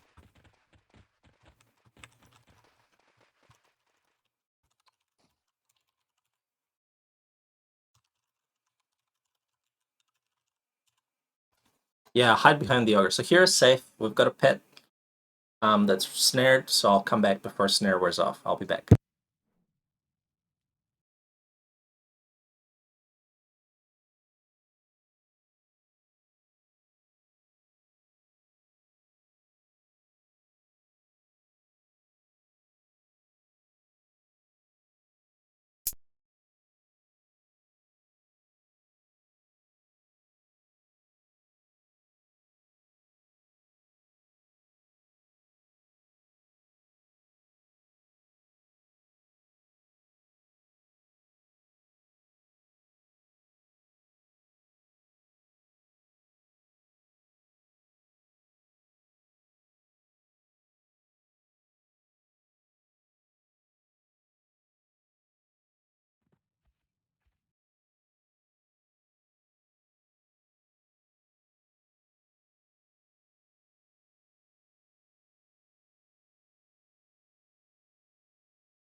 Okay, I'm almost back. I just gotta refresh snare. So don't follow me in yet. I'm just gonna refresh snare, keep parking my pet, and then I'll come back in a sec. I gotta snare. So this is a good way to Fizzle. FYI, if you need to AFK, this is how you deal with charm pets, as you just snare park them. You snare park them and then you memblur them, and then they sit there for 15 minutes and you're not gonna get killed by the pet. Another alternate method is if you use a bard to perma-mez your pet. Yeah, I will just I still gotta AFK a couple more minutes. I'll be back.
Okay.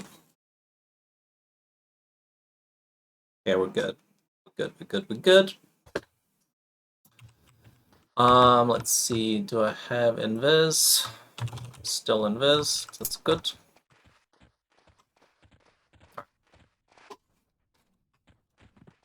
Back to our regularly scheduled murdering. And I just gotta stuck here. Just gotta make sure there's no named up or something that will jump me.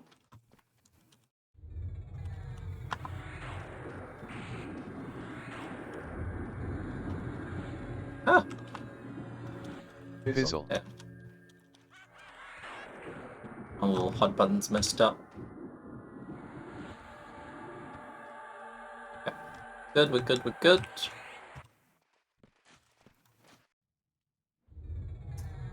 Now I can rebuff. My pet will most likely need a new haste. I'll need a new resist magic. Then we'll get back to killing. Aha! Yeah, good spotting there. So I'm from New Zealand. So we say flight mate. So my time zone is GMT plus 12 or plus 13 or whatever you want to do the daylight savings, and it's currently 7:41 p.m. So still relatively early for me. What about yourself? Where are you from? I've seen you online quite late. Like I've seen you play around these times of night. Are you like from Japan or something, or like from Asia, some kind of Asia time zone?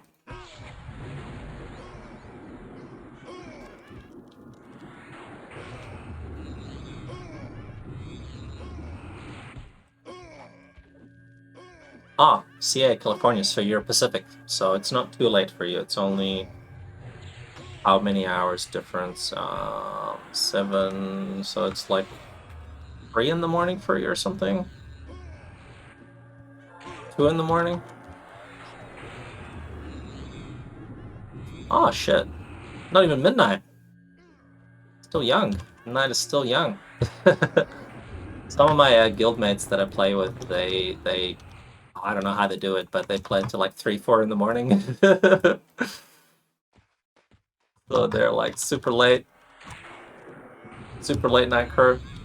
All right, so these diviners, once again, just are Try to stun them as much as you can. Oh, got resisted. Try to kill them good, so they don't dispel me, right? So I really hate it when they dispel me. So basically, just try to like all-out DPS them down, so they don't try to like miss me or charm me or dispel me. I really hate it when the enchanter mobs do that. All right, so I need symbol. Symbol. So the little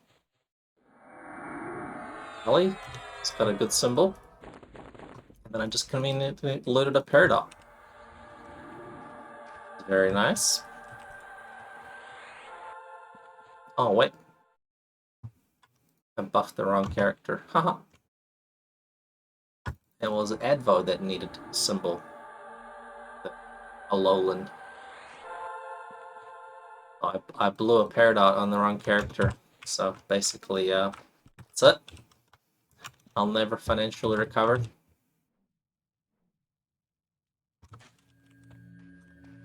Yeah, cool, nice. Yeah, I see you on quite late, so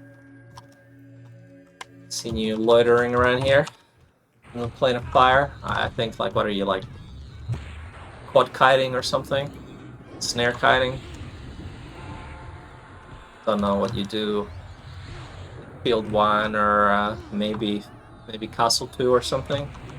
I've seen some people quad kite in Castle 2 area because those raid cons, they don't summon and they don't. I think they don't even like cast. You can get just the melee dudes, and it's really good EXP quadding, but quite slow and of course a little bit lonely. So lonely. Yep, frogs works in storms.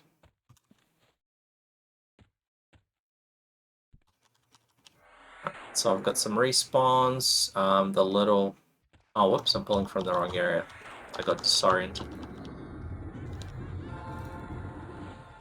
So the captain placeholder is due in 7 minutes, so I gotta make sure I'm not close by. And we have to clear this area just...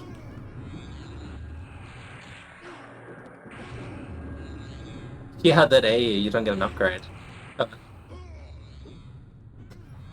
That Atoll Spectral Shackles level 50 Kunark stuff. It's kind of interesting how some spells you just never get an upgrade for. Like some unique thing, and you're like, you got it in like Velius or Kunark, and they're like, oh nope, let's not upgrade that line. Let's not do that anymore.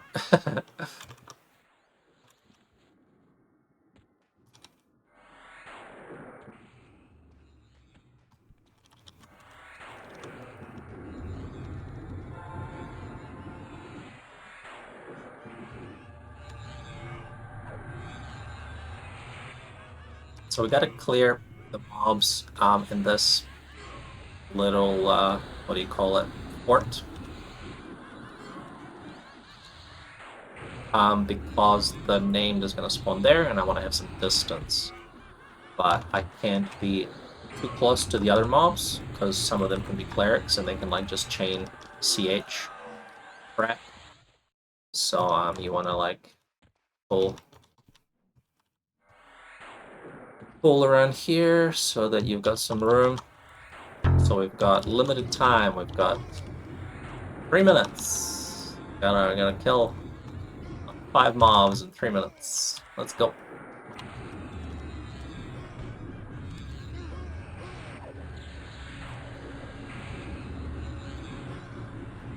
Good health.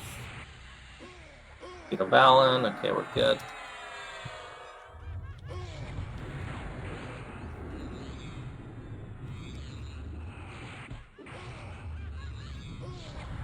Like, you know, I'll give you an example of a spell that was obviously overpowered as shit in Kunark.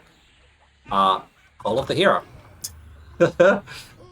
So you got Call of the Hero in Kunark at level 55, and it's just like Fizzle. the most OP, ridiculous fucking thing ever. To the point where they had to like disable it in POP zones, you know? You can't cast it in like most areas.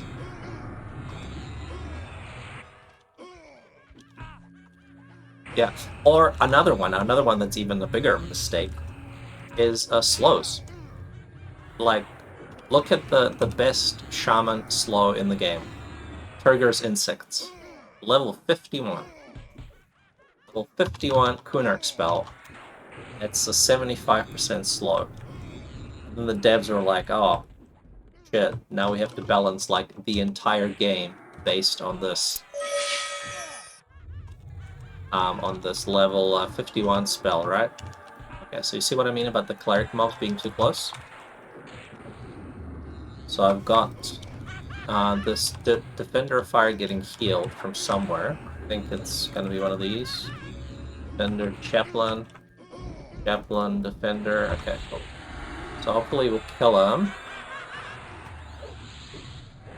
Oh my god, where's he fucking getting healed from? Alright, try to nuke him down, and then I'll try to find the stupid cleric. Where is he? Defender must be here. Must be over here. Yeah, there we go. Chaplain of Fire. So now we've got 1 minute to kill this guy.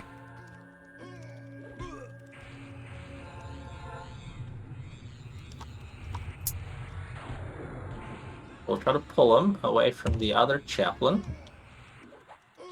So move Indi to where I'm at, because that captain is gonna aggro you if he pops. Because my spawn timing is a little bit off because I had to AFK. So there's potentially a Defender of Fire / Captain of Fire that can spawn in about a minute.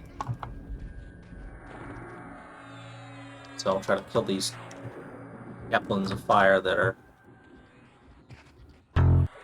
in the way. Yeah, Mana Burn sucks, man. It's very situational. It was, back in the day, it was a bit too ridiculous, because you had, what, those Mana Burn Wizard strike teams? Like 6 wizards just holding down all the Kunark dragons and shit. God.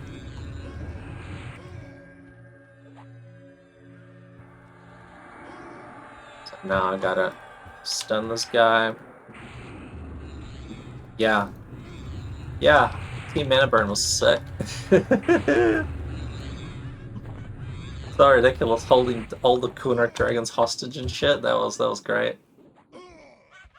One of those things that they didn't kind of plan ahead, didn't foresee. So the current, let's see what the spawn is. Defender of Fire. Okay, cool. So I think we've got a placeholder, so I think we're okay.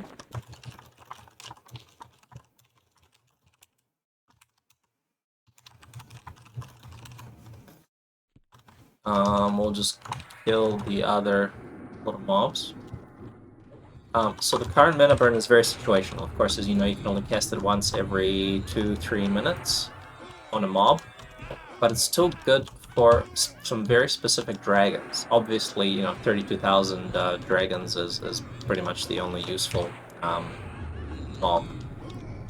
But for things like Gornair, which like complete heals or like can gate. So any dragon that can gate, you want to basically like mana burn at the end. So it's still useful for that. Like killing Trek and Sebalus, he either gates or he tries to flee. So he like runs away, and he's really magic resistant, right? So you can't really easily snare him. So when Trek gets down to like 20% hit points, you just mana burn him down, because the mana burn does about 25%, maybe 30%, depending on your mana pool. So it's still useful for that, and also in Vishan's Peak. The Vishan's Peak dragons are the same.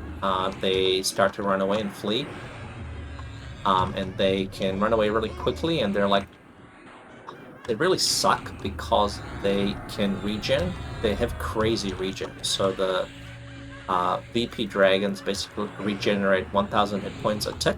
So every 6 seconds they'll get like 3% health back. So when they start running away, you have to chase them. You're chasing them, they're like regenning like crazy, which means they'll start summoning again. So they'll like regen over 20% and then turn around and start summoning you again and stuff. It gets really stupid really quickly. So a good way to end that silliness is if you just mana burn the dragon right at the end. So like you're killing Firedar or Hushgar or Silver Ring or whatever, and you just mana burn it 20% just to finish it off. So it's really good.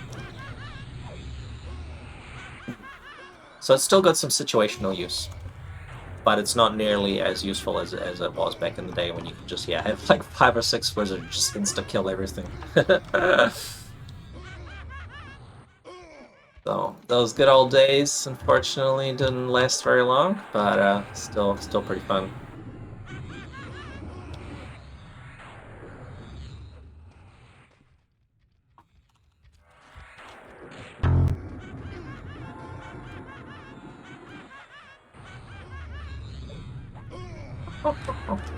Cackle, maniacal, skeleton laughter.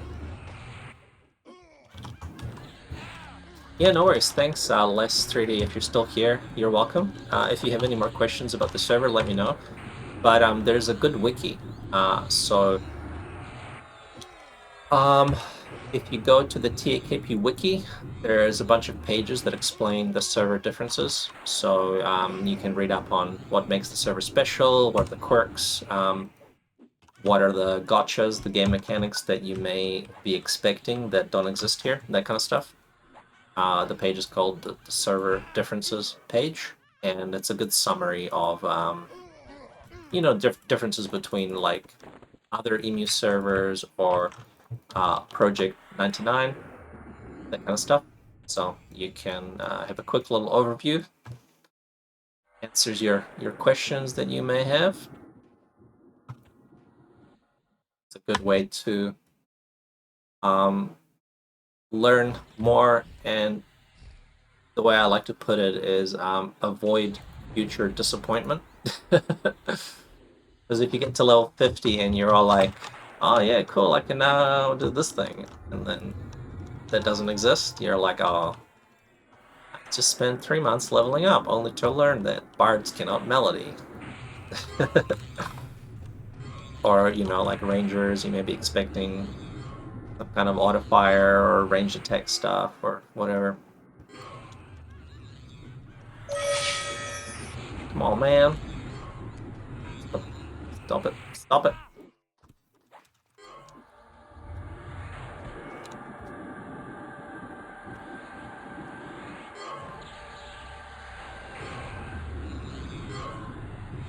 Fizzle.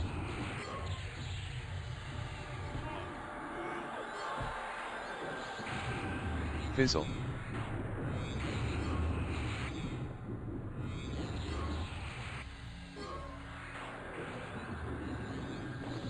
Okay, so that's 2 placeholders down. The, what's his face? The Vicar and the Sorcerer.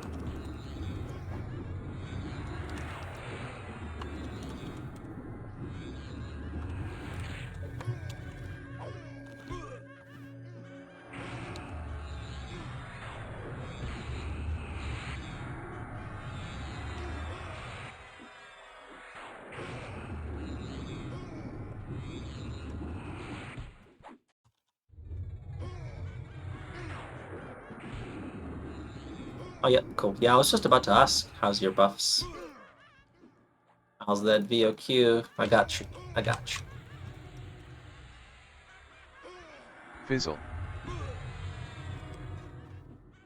Okay, and I need symbol on the druid as well now. No worries.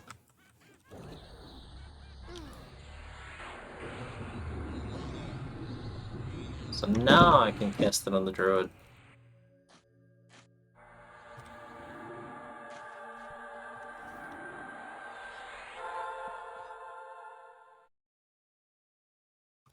Okay, so I gotta go kill a few more mobs in this hut over here. See, there's like mobs all around you.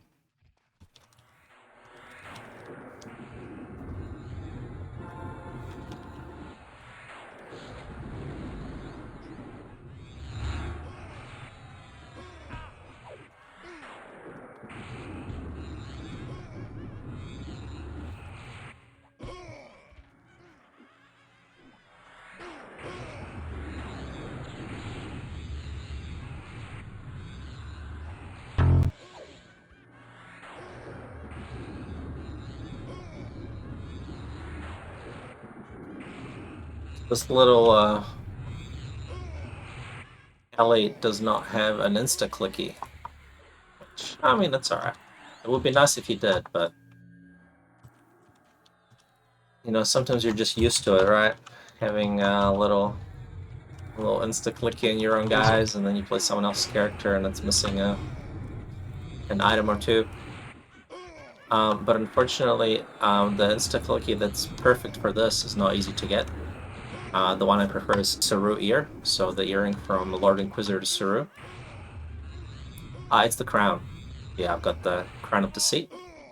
And that's my junk buff. So the top 4 junk buffs, that's all I got. So on my pally, I have Dane Ring, I've got the arms from Zordok Ragefire, the cleric epic guy. I've got Saru Clicky, and I've got Icicle Shield. So there's a shield from VT that has Icicle Aura, which is like a little damage shield. It's a quick casting, it's like only 1 second cast time. So that's the junk buffs that I have, and then I throw in, I've got the flowers from Plane of Mischief. The flowers of functionality, the green flower, black flower, and blue flower. The blue flower is just for magic resist, so I don't have that. So I can have quite a lot of junk buffs on my pally. Like 6, maybe 7. But this guy, he doesn't have as many clickies, so I use the illusion as the 4th one, and the imp. You know, it's a 7-second cast time, not the quickest, but whatever. Better than losing virtue. And then I use Pious Might, which is just a little proc, as another junk buff. So could be better, but it works. So technically I've only got 3 junk buffs here, and I need 4. And so I'm using a normal spell buff as my last one. I should really quest the Plane of Mischief flower on this guy, because poison resist is quite handy. If you ever fight some specific gods in Plane of Time, having extra poison resist is really useful.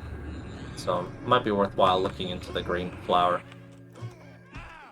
I need to do it on a couple of characters. I did a whole lot in Lucklin when we were stuck in the Lucklin limbo for 3 years with nothing to do.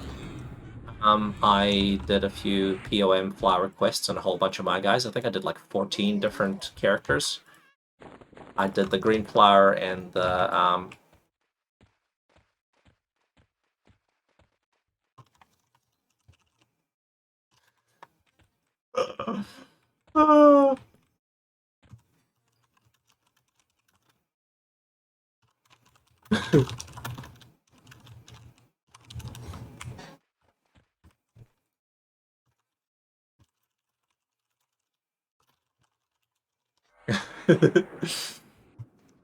so I did a whole bunch of flowers on my guys. You kind of do a little expedition in POM, and the flowers are good because, you know, all the cards are tradable. So you can just collect them as they get lore. You can bind like a druid or something inside POM. So as you collect lore cards, you can shuttle them, you can put them on mules and stuff, and then you can combine them later. Because the only visit you need to make to POM is to get the container. So you just kind of, you know, as you want to finish, as you collect all the knights and the squires, you just shuttle characters to POM to get the container and just combine them, and then that's it. You can be done in like half an hour. Yeah, I use the MR one. It's great. Yeah. MR one is fantastic. Even though, you know, it doesn't stack. The black one, the disease one, doesn't stack either. But sometimes in EXP groups, you don't have a shaman or you don't have an enchanter, right? And you need magic resist. Everybody needs magic resist.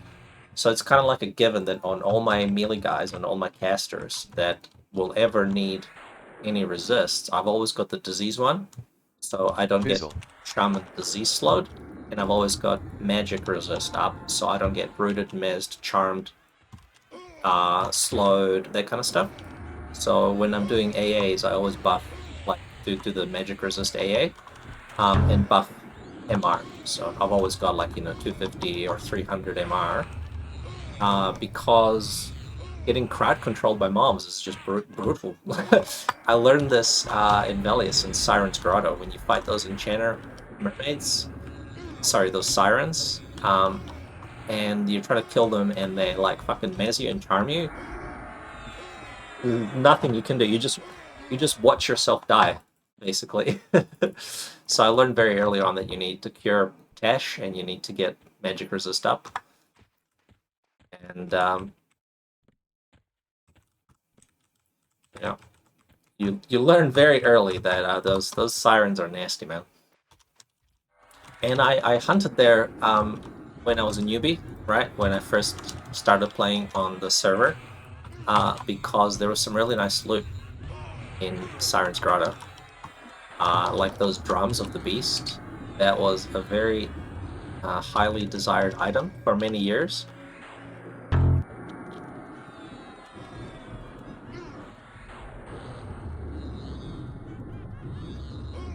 Very desired item for many years, and it was a good way to make money. So you could farm drums of the beast and make, like 20-30k per drum. Hey there, Lighted 147. Welcome, buddy. Welcome to the stream. Thanks for tuning in.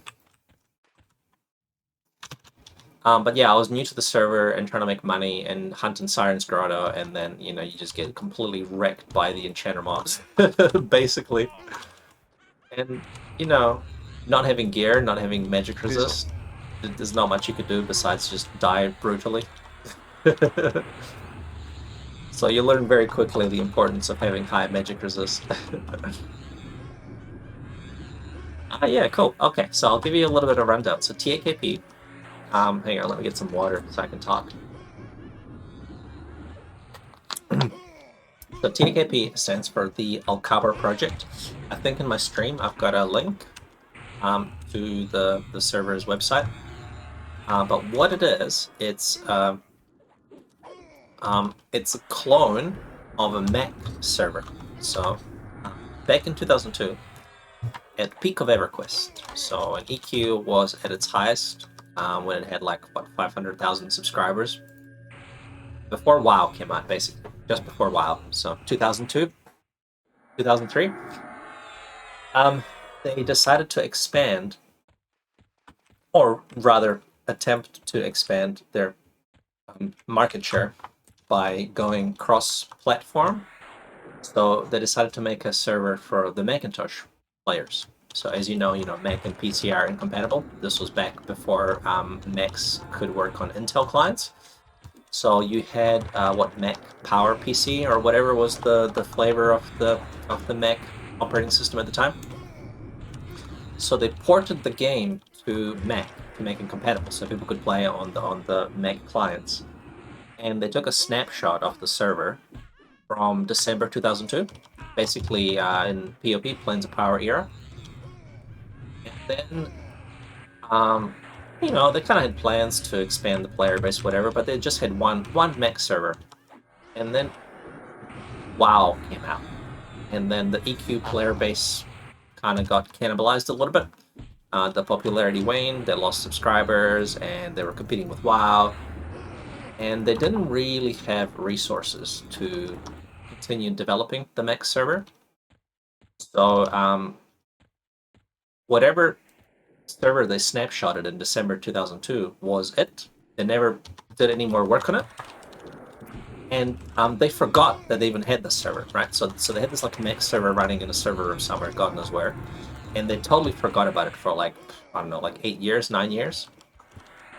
And then when Sony was, I guess, being sold, or they were like doing some auditing and they were trying to figure out what to do with the business with the company, they found this old Mac server running somewhere, like basically unchanged from December 2002, because they never did any development on it. They never had any more expansions, no patches, no bug fixes, nothing.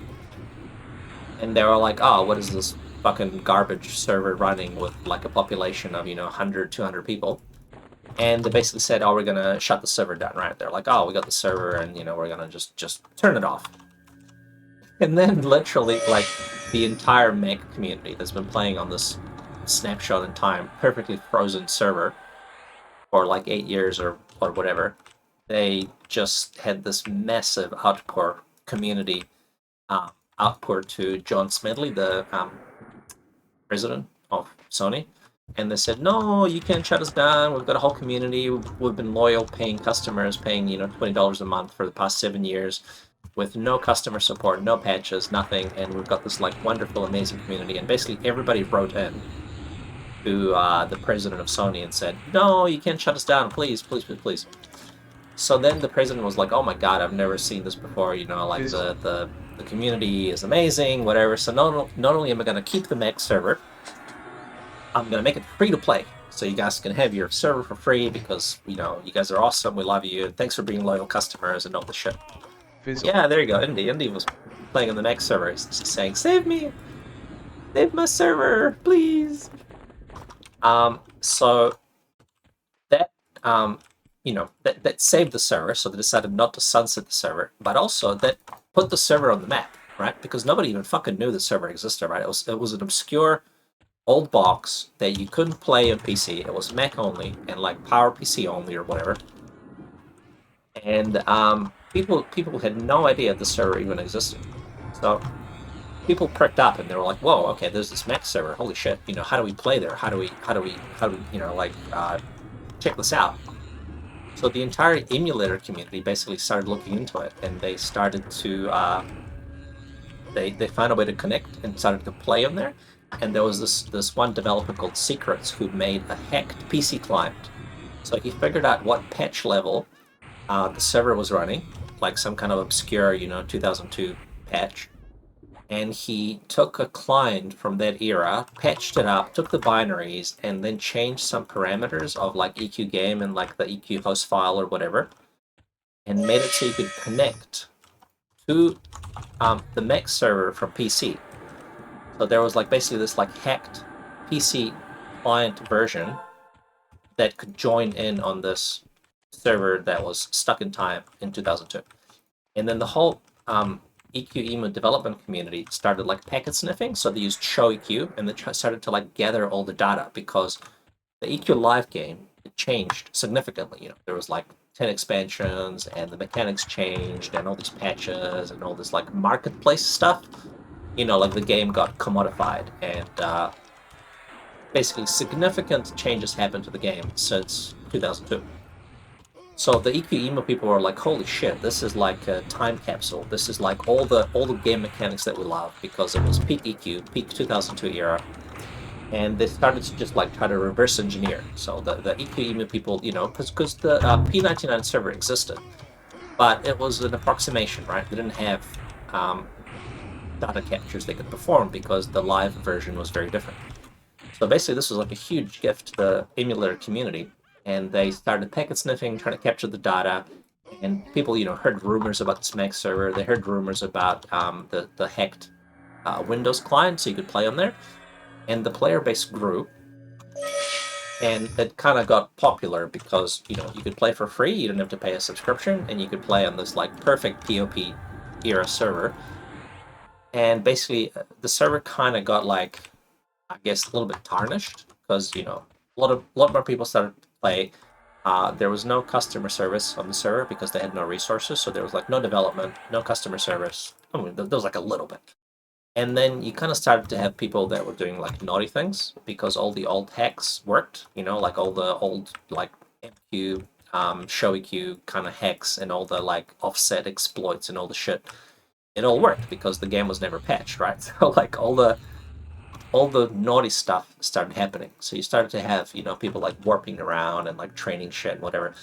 So this server that, was forgotten, that had no customer service, that was never developed, never patched, started to cause a bit of trouble for the devs. And then in 2000, like what? 12? 2011, 2012? It became problematic to try to manage the server. So Sony was like, "Oh, look, we've got like no money coming in because we made the server free to play. We've got no customer service, no developers. We can't support it because it's really old. Like, all the code is really old and shitty and prone to hacks and exploits. There's literally nothing we can do unless we like patch it and invest and develop it and fix all these bugs. But we don't have any money for it. So they had to like re-sunset the server again. So it was like very sad. But they were like, all right, for real, because, you know, you guys are getting hacked and we got no money and we can't fix it. So they decided to basically sunset the server again for real this time in 2002, I believe. But during this whole period of like 2-3 years of the server basically being discovered and the EQemulator community reverse engineering it and doing packet sniffing and data captures and all the shit, they had enough to start a new EQemulator server with the knowledge and the data they captured, so they could basically try to recreate it. So this is where this server comes in. So this is the Alcover project, which is the name of the next server. So this project is like an EMU project to recreate the 2002 era of the EQMac server. So basically, they took the game as it was, and now we've got an emulator with the Mac version of the game. So this you can play from a Mac, because the old Mac client that existed in 2002 is compatible with this server. So this means that there hasn't been any quality of life improvements or significant ones, because you can't, because you have to make it compatible with the Mac people. So you can play on this existing EMU server with the old Mac client and basically the old Windows 2002 client and nothing else. Which means that this is kind of like a perfect snapshot in time of what the game was like in 2002. And there's a lot of data that devs have. So all the game mechanics and EQMac kind of functionality has been faithfully recreated. So this is what the server is. It's basically the EQMac reborn, because they shut down the original EQMac server. So this is basically the emulated version of it. And it's very accurate, very faithful. You know, the devs try their best to recreate it, but also, fix the bugs, because the bugs that existed on the Mac server, some of them are kind of like making the content unbeatable. For example, Quarm, the final boss, could never be killed on EQMac because the version they had was before any fixes. The EOP version they had was like the alpha version. So like the some of the bosses were just unkillable. So some stuff like that was fixed. So the devs were kind of like, well, EQMac and all that, but we want to make the content actually fun and beatable and all that stuff. And yes, Indi, I did play an EQMac. I built myself a Hackintosh. So I built like an Intel computer. Make leader. So what I'm gonna do is I'm just gonna rebuff focus. My focus faded on the pally. I lost focus. So yeah, I did play. So I played on a Hackintosh for like maybe a year or something. I had like a Lobby enchanter and a cleric, like a little duo, basically, just two characters, because that's all my laptop could play. My old little laptop. So I played that on a Hackintosh, and then eventually I was like, oh, the fucking client switching is it's really shitty on the Mac, right? Because you didn't have like EQ windows. So you had that total spaces or something. So like the client switching was really clunky. And eventually I was like, okay, I'll just, submit, and I will use the hacked PC client from Secrets. So I ended up using the PC client and then just playing on my normal PC. And then that allowed me to play more characters because the game was free to play. I could 6-box. So then I ended up expanding my entourage from 2 characters. I added like a 3rd one, and then eventually I added like a 4th one and a 5th one and a 6th one. So I had like a whole group of characters. with different utility, because with my enchanter and my cleric, I could help power level them and level them up, and I could get like Sky Shrine armor and that kind of stuff. So I ended up 6-boxing on EQMac, just all in one PC, and it was very hard. I wouldn't recommend. I didn't have any automation software. I just fucking alt tabbed and little macros and stuff, and it wasn't the best. It was really terrible. And because of my playtime, because of my time zone, I wasn't in any guild for like 2 years, 3 years. I was never in any guild. Because like there was nobody on. When I played, everyone was asleep. So I just kind of kept to myself, did my own little thing with my 6 characters, and I wasn't guilded at all. And eventually, do you remember that event? I think people were talking about it just before in the Discord channel, so the TAKP Discord channel. That end of the server GM event in Eastern Wastes, when the server was being sunset, they did that big like giants attacking the dragons, attacking the fucking whatever big GM event where they were dropping all those artifact items of the disciple. The swords of the disciple, the breastplate, the robe, and the whatever of the disciple. Yeah, so that event. I wasn't in a guild, but I kind of joined in, so I was like watching and like trying to join in, and I was like, yo, like, look at all this ridiculous loot that's dropping, because it was dropping like statue and Vindi loot and King Tormac's loot, or like whatever. Fizzle. And it was just like ridiculous amounts of loot was dropping, and I think Destiny and Temerity or something were up in the north part of the zone, and they kind of had their own little thing going on because they're like established guilds and stuff. And then on the south side of the zone, Malignant were there. They were like taking a slice of the pie. They were killing some of the mobs and trying to pull some of the mobs. So then I was like, bro, like, can I have some fucking loot? Like, please. So they're killing all the shit, killing all these giants, and I'm kind of like trying to join them and tag along, and I'm like, basically, I'm like begging. I'm like, bro, can I tag along? Can I join you? Can I have some loot? And they said, no, sorry, only guildies, only guildmates can have this loot. And I was like, can I join your guild? Like, can I get tagged? Like, I'm ungilded, but give me some fucking loot, bro. Like, can I join? So they were like, whatever, and they're like, okay, yep, sure, whatever, you can join us. We'll give you a guild tag, and you can join us. And I was like, sweet, all right. So literally, I like got guild tagged, and ended up looting like half a fucking Avatar of War and statue and Tormac's loot, like on all my guys.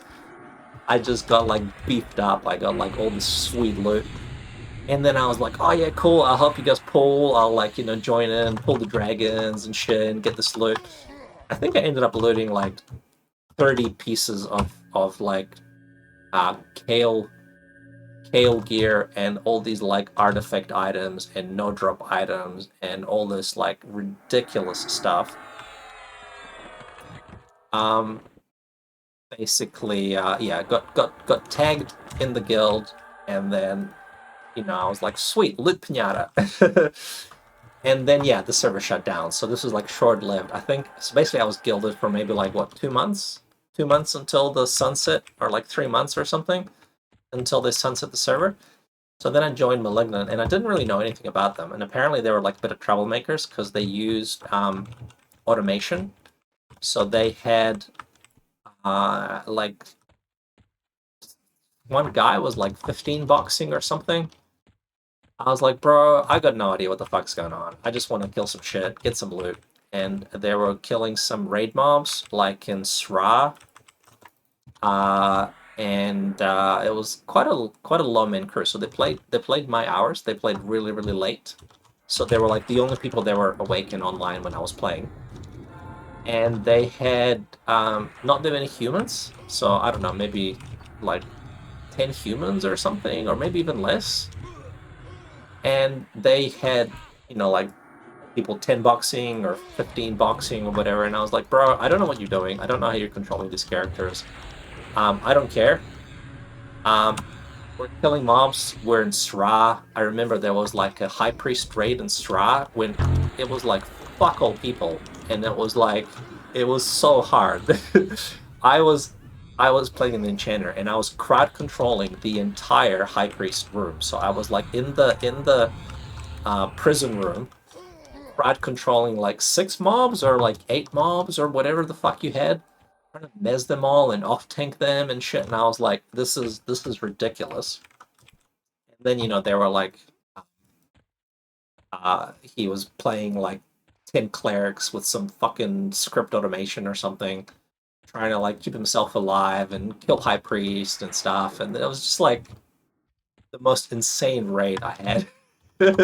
And I was like, this is pretty fun. Like this is like, all I was doing was exping in Kazakh, and now here I am fucking raiding like Sra bosses and getting crazy with low human numbers, trying to like control way too many characters at once, and it was pretty fun. So we did a few raids, we did a few like PvP like flagging raids. I remember doing like Halls of Honor trials, trying to do the trials with like what 5 humans, trying to like kite shit around, and, like kill like Ride a Dar, and like just ridiculously difficult content with very few people. And then because the server was there was like hackers and shit, and apparently people didn't like Malignant. So I remember there was this one Halls of Honor raid where there was like some guy warping and training us and shit, and we're like trying to kill this stuff, and then there's a guy like training whole rooms of mobs on us and stuff, and we're like, oh my god, like fuck, what is going on? Things got like really chaotic and just clusterfucky, and yeah, it was sad when the server shut down, but the situation was not manageable. Apparently Temerity was a raiding guild, and they were trying to do like plain time content, and there was like a level 1 training like gods on them, so they're like trying to kill one god at a time, and there's like a level 1 training the shit out of them and shit. So things got very silly. Yeah. So the beauty of the server is how everything is really polite and cordial. So the community was just unmatched, right? People had rotations and agreements, and everything was shared. And this carried on.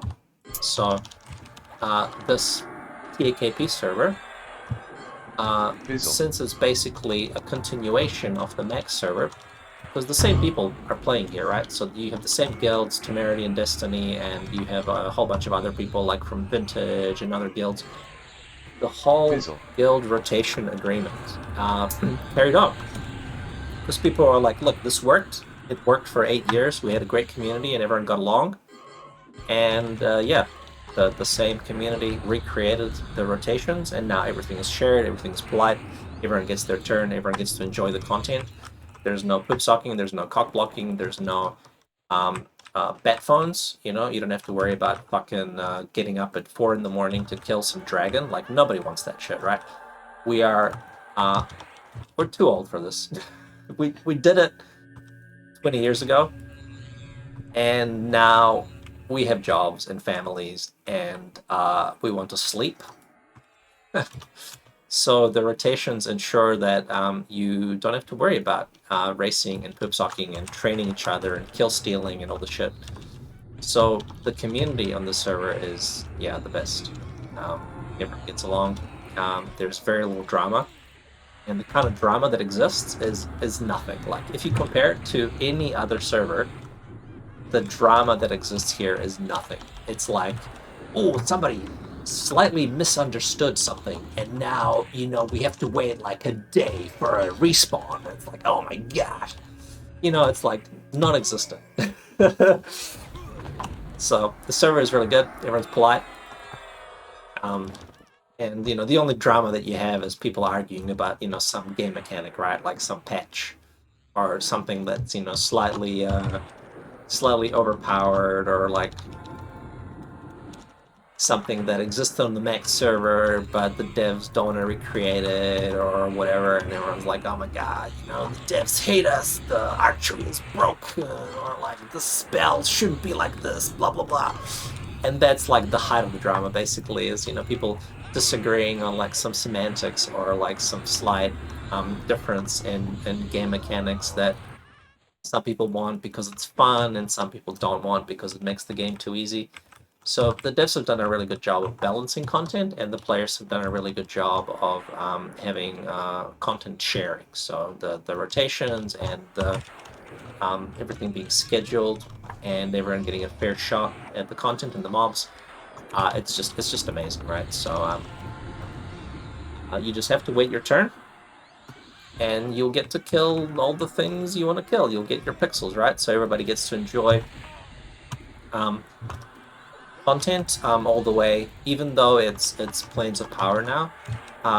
You still rotate some Velious content and some Luckland content, so everyone gets to enjoy their rare clickies or drops or whatever obscure item they may want.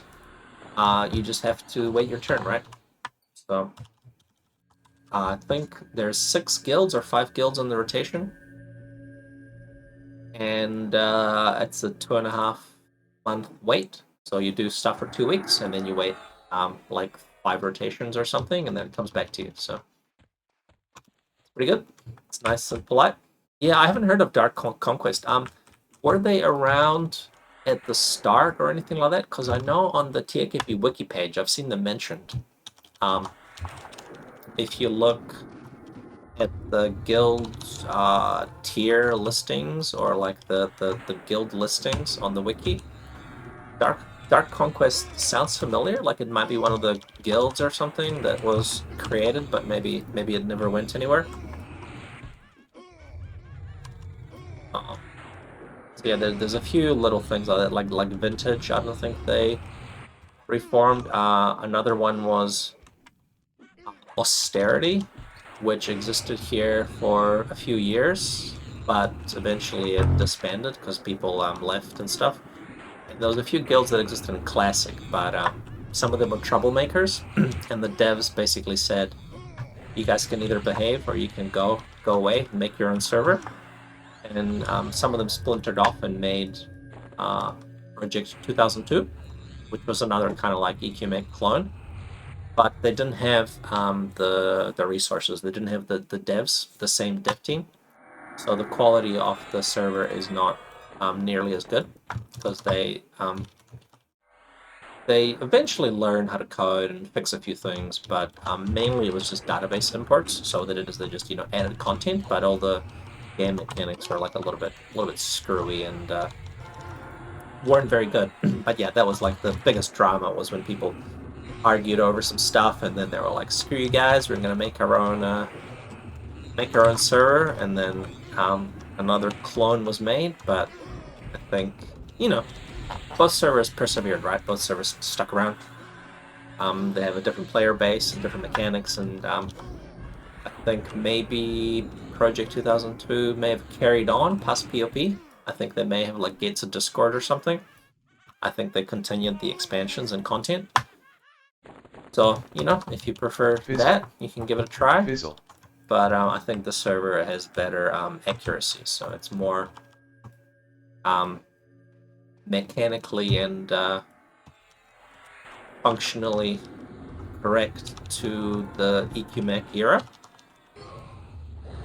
And yeah, it's really good. So that's a little bit of history on the server for you if you're still around Lighted One. That's how the server came about, and that's where we're at. And at the moment, the last expansion got released. So this year, finally, Planes of Power got finished in January. So January 2022 is when POP came out, and the server's anniversary. So when the server, I guess, alpha or beta and got officially launched. Okay, so my ensnare has worn off, so I gotta refresh ensnare. So the server officially launched 1st of January 2015. So that is like the earliest character creation date that you'll find. and that's when the server anniversary is. So we have every year like a little special GM anniversary event over the New Year's Christmas period. Yeah, bro, that Ren robe is really rare. It exists. It is in the it's in the database, but good luck getting it. You gotta kill Zygos like 100 times to get it, basically, from what I hear. I'll let you know if I get it. I have been killing in Vision's Peak with a friend here and there. Trying to get some clicky items, some rare items like a sow sword and the snare stick and Fizzle. some bullshit. Ah, so you're the guy. You're the guy that they recreated. I remember that discussion about somebody trying to prove that it existed, and there was some guy with screenshots from Plane of Mischief clicking their Ren robe. Was that you? I remember the discussion, and I remember when the devs agreed, they were like, we're not sure if this exists, we don't know, and then you busted out the proof, and they put it in. Showed those Plane of Mischief screenshots nuking for 500, and they were like, alright, it's in. So yeah, cool, man. Nice, nice, nice. But basically, we've been killing in VP a little bit here and there, trying to get the get some other items, and one of the targets is Zygos. In the extremely unlikely event that he drops the robe, I ended up keying my wizard, because that could be a server first robe, right? Because I don't think anybody has it on the server. As far as I'm aware, nobody has looted it yet on this server, so I don't think so. I don't think anybody has it. I think we'd know about it, right? The only person that knows is Linus from Temerity. He's got his database tool where he can query and see how many of a specific item exist. And I believe the number for the robe of invocation would be a 0. So we're currently killing Zygos here and there. And if the robe ever drops, I'll make sure to let you know. But I'm not counting on it. I checked. I asked one of the devs. I said, "Hey, look. Hypothetically speaking, you don't have to reveal the numbers, but hypothetically speaking, if this robe was to exist, I'm gonna guess the drop rate would be really low, something like 2%." And the dev said something like that. So he kind of said it was basically extremely rare. 2% is what I'm guessing. Between 1 and 2%. So that means that you have to kill Zygos 100 times, realistically, to get the robe. And the fact that he might die like 5 times a year means this could take a while.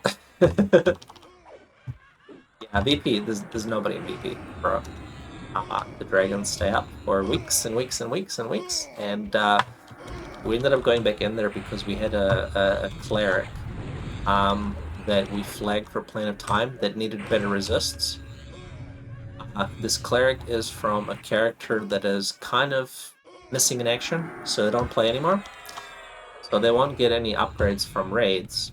However, we can still play the character and get non-official raid drops.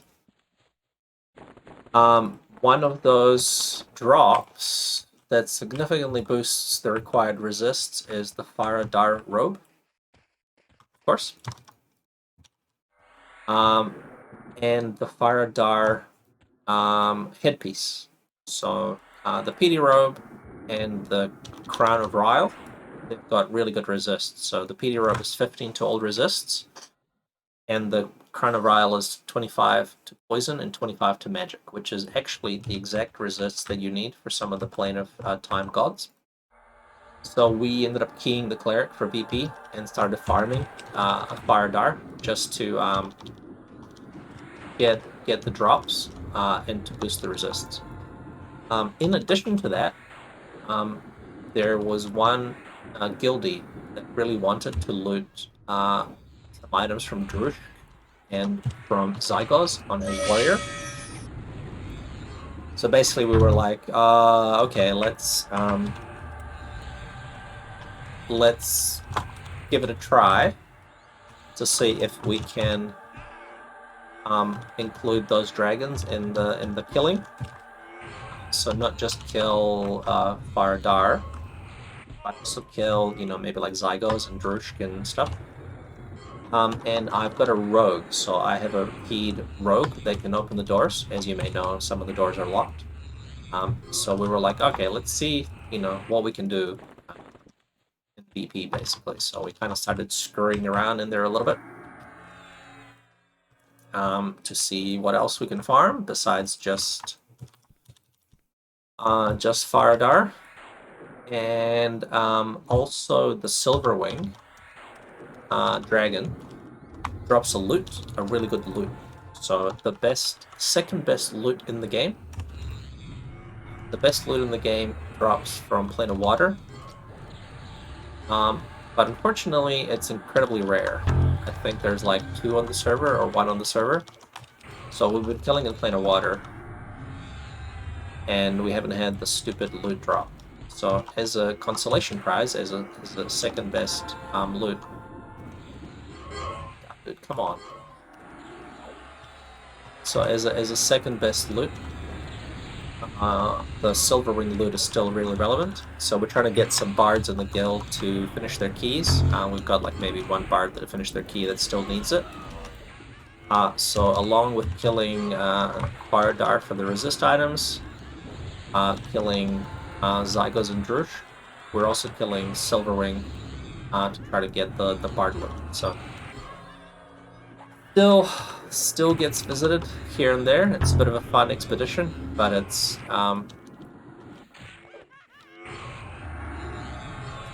breakfast and Vision Speak every Sunday morning. Alright, cool. Yeah, nice. How many kills did it take you? I'm guessing like, what, 30 kills, 40 kills, 50 kills? The amount of effort needed for that robe is going to be significant, I think.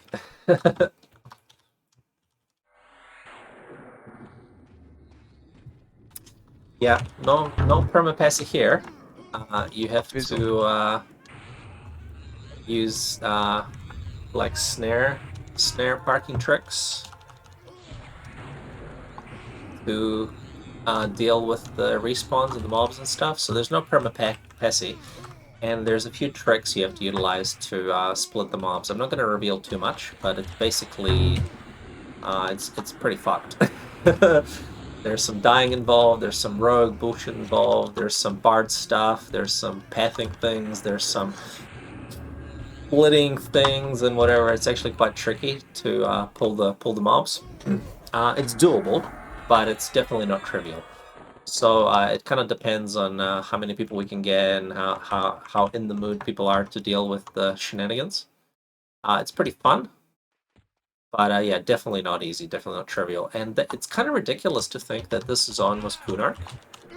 Like, the mechanics that exist in this zone are just so ridiculous.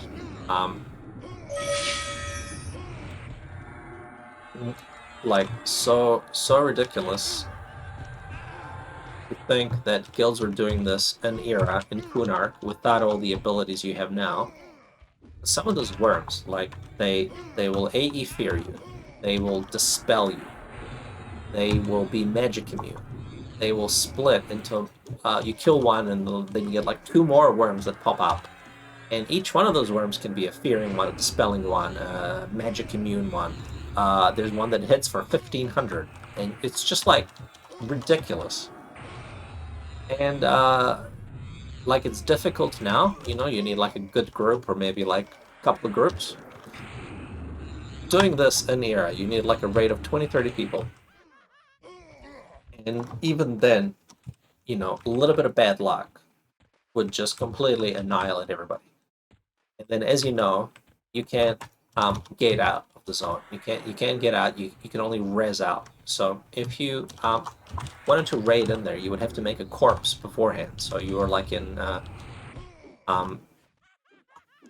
you would make a corpse in like the ogre there, and then you could res yourself back out. But that gave you a 3-hour window because the corpse had a 3-hour rest. So you were basically like, you know, trying to do this dragons, and you'd be on a 3-hour timer and basically try not to like wipe because you couldn't recover your bodies. It's just ridiculous. Oh, hey, buddy. Spherical logic. So, yeah, private emulator server. The population is it's not really a private server, right? It's a public server, and we've got a population of I'll just give you a link. Units. We've got a population of a few hundred humans. If you look at that page, there's stats on the TAKP server, so you can see what the population numbers are like. This is the ELCABR project TAKP. So yeah. It's recreating the Mac era. So a game was cloned in 2002 on the Macintosh, and this is recreating that era because the server got sunset in 2012 or 13. But the game is a perfect snapshot in time of Planes of Power. So this is the emulated version to try to preserve that EQMac era, the glory days. And it does a really good job. You can read up more about it on the website, on the official website. There's a wiki page that talks about the server, how it works, what the differences are. It uses a very old client. It uses a client that's compatible with the EQMac version, so you can play this on Macintosh, you can play it on PowerPC or Intel Macs, and you have to get an old Mac to play. You can't use the new operating system, so if you upgrade your Mac to like Sierra or something, or past Sierra, you can't play here anymore because you'll lose the 32-bit compatibility. So you have to use an old Mac, and so old hardware and old Mac OS software, so you can play here. Or you can play using the Windows client, so people have made a Windows version. I'm playing on Windows at the moment. And yeah, little Macintosh server. It's got a healthy population, a few hundred people. At peak times, there's 6 guilds that raid the content. There's 3 guilds in Plane of Time. You get like maybe 500-ish people, 500 characters online at the same time during peak hours. Right now is very off-peak. It's like middle of the night for the States, like 2, 3 in the morning, depending on where you're from. So there's only like maybe 150 characters or something online at the time, of which some are bizarre traders. But yeah, still plenty of people around. I lost some buffs. I need to rebuff myself. I'm distracted, talking too much. But yeah, man, I can't even imagine like the how difficult it was back in 2001 when Vision Speak first came out, and then all the developers, the customer service representatives had a strict like no help policy. They were like, we're not going to help you. Like if you lose your corpse, too bad. Like what a concept, right? Losing your like best character's corpse forever in a zone that you can't fucking get out of. Like the risk was real. And then the loot. What do you get in VP? The loot is like a bunch of weapons. It was just like a bunch of fucking garbage weapons. A few little items here and there. But yeah, like the risk was ridiculous. So you had Plane of Hate, Plane of Fear for your armor, and then Vision Speak for your weapons, and it was like, good luck. You lose your corpse, too bad. So yeah, pretty brutal. And then also another thing to keep in mind is that keys were not soulbound. Right? Do you remember that? That like your Sibylus key and your Vision Speak key, you did not have it.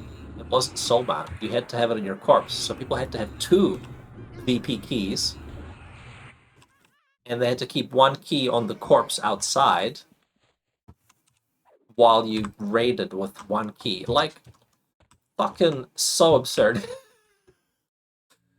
Like how difficult was the game? You know, you couldn't get out. You couldn't get out. You couldn't click back in. Just like, yeah. Hardcore as fuck. So yeah, like the original implementation of Ishin's Peak with the ridiculous abilities of the dragons and the worms, and the complete inability to get out, the complete inability to click back in to rescue yourself. Just like, yeah. And also, the customer service team was given explicit instructions not to help anybody. Pretty good, pretty good. But yeah, they added soulbound keys because of this. Like, because people are like, okay, this is actually like a bit much, you know? Like, I get what you're trying to do here, you're trying to make it hard, but, you know, like, the absurd risk that you're creating here is, you know, basically making people never hunt there again.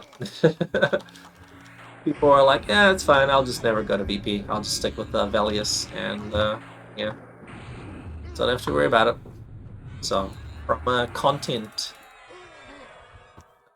begin, stopwatch, captain. There we go. Yep. Vision! Yep, love that vision. The unquestionable vision. And then you know, the developers changed, and then you had what, Froglock Paladins. Yeah, Froglocks as the playable race, and then Froglock Paladins. How's that for the vision? Yeah, I remember that. And then also soon. When's this coming out? Soon.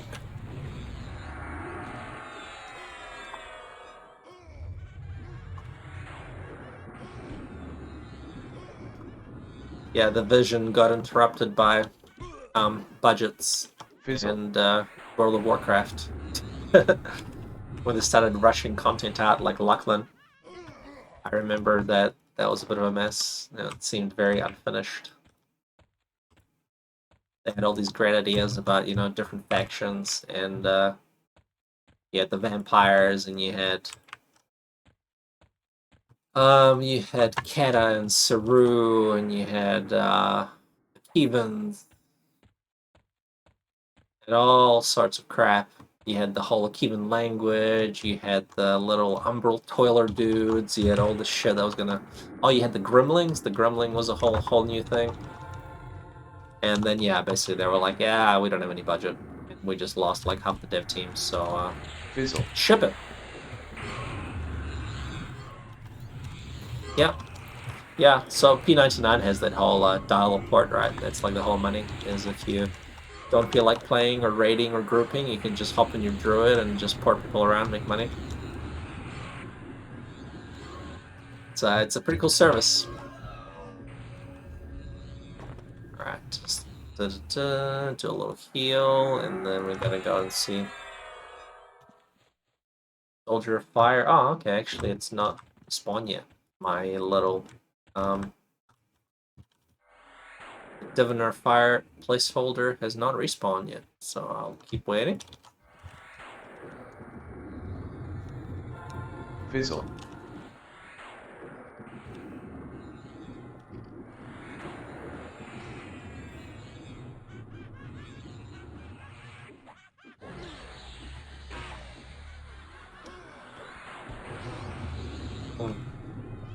Yep. I mean, it's kind of good, right? Because having to rely on porters to get you around, it's quite tricky. So it's definitely quality of life thing. You know, they did add those Nexus Scions, right? So the little porting dudes in the Nexus and some of the old zones like North Carolina, Divide and stuff. It did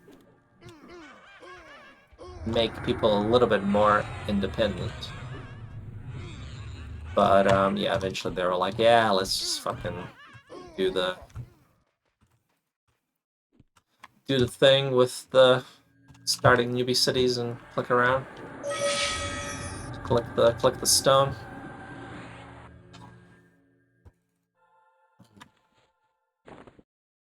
Because they had that in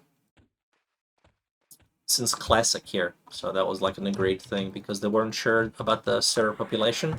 So to make the game a bit more accessible and make it not too spread out, they added the POCAN, the Bazaar, and the Nexus just to kind of bring people together, so you could have a better shared experience, which was great, which is a good idea because you needed that critical mass, right? You had to have the people that could box and do content and play together with the limited numbers. So now that the server population has grown, it's not so much essential, but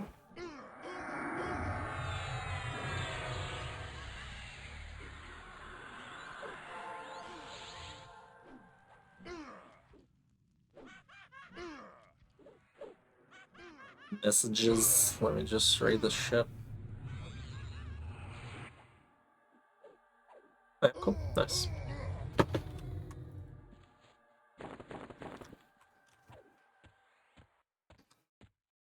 So yeah, the connectivity really helped with the initial server situation. Come on, where's the Diviner Fire? Still don't have my placeholder. So there's still one more name that can potentially spawn. We haven't had any named yet, which kind of sucks. I do need a couple of items. The Shadow Knight that's in the group. He needs the Fizzle. shield and the ranged item. However, the person that's playing that character is probably gone to sleep by now, so I don't think I can loot it. So even if it does drop, I think it's kind of rot because I can't actually physically loot it.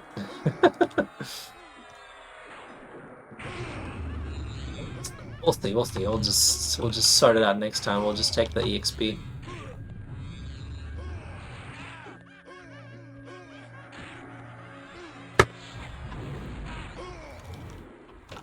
I like those crunchy sounds. It's good, man.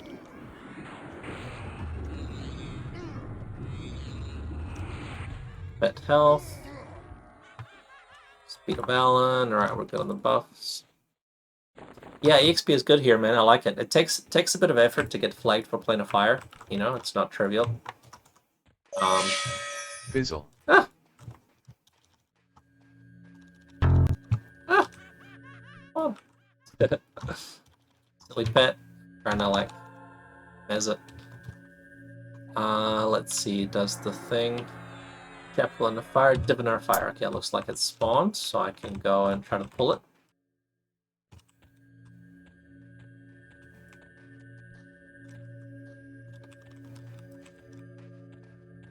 Yeah, the EXP is great here. It takes a lot of effort, so the Plane of Fire is like the last elemental zone to get flagged for. You need to have all the other crap, and I think, and you need to get all the Tower of Solro and Solro himself. So it takes a lot of effort to get to Plane of Fire, but once you do, the EXP is great. Yeah, maybe. I don't know when, but yeah, I'm pretty sure that the level-based access stuff will eventually get implemented. I don't know what they're waiting for, if there's some kind of a trigger or something. Like 1 year in, or when the server source code gets released or something like that. I'm not sure when they're going to put it in, but I do believe that eventually they will put it in. So at the moment you have to back flag, so you got to put in all the effort for all the zones. It's not too hard to get flagged for Bastion of Thunder or Valor or Storms or Tactics and stuff. It's only like one thing you have to do to open it up, so it's not too bad. Yeah, the hard part is getting the elemental flag, and I don't think they'll have level-based access for elementals. I think that's too advanced. they'll want you to keep flagging. So I don't know how useful that will be to have level-based access. So, you know, your little alts and twinks and stuff can zone in for EXP, but, you know, the real stuff is for raiding, which you need all the flags for anyway. You can't skip getting all the flags.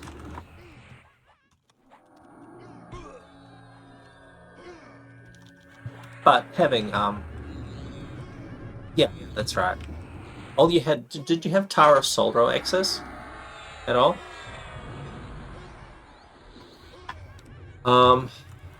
Or just BOT, Tactics, Valor, and Storms and stuff? I don't know if there was ever level-based access for TOSR. Do you have it for Plane of Torment or something? Yeah, okay, cool. Oh yeah, Halls of Honor, yeah, that's right.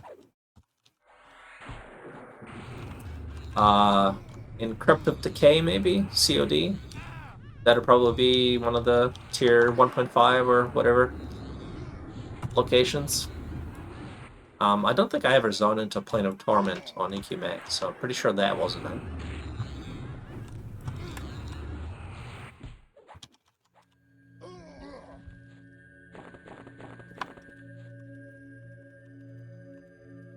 Health, Snare, Command of Druzzle. Alright, cool, I need... Thought he was attacking slow.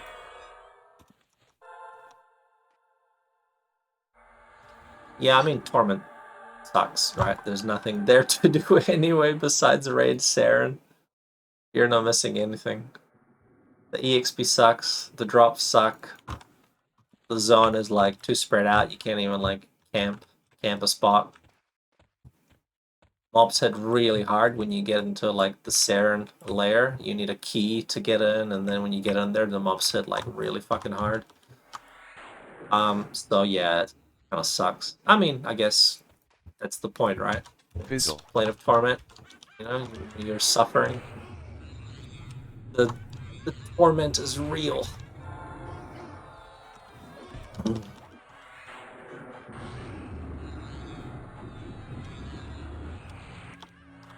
So the zone definitely lives up to its name. Yeah, that's right. You just zone in, you're like, ah, yeah, cool, new place. Whoa, look at it. It's all like shitty and stuff. And then you kill a few things and you're like, okay, we're out. Thanks, bye. Because there's nothing good. There's no molds. There's no... I don't even know if there's any like named mobs or anything. You don't get like spectrals. You just get like EPs and stuff. Yeah, it's terrible. Terrible, terrible, terrible.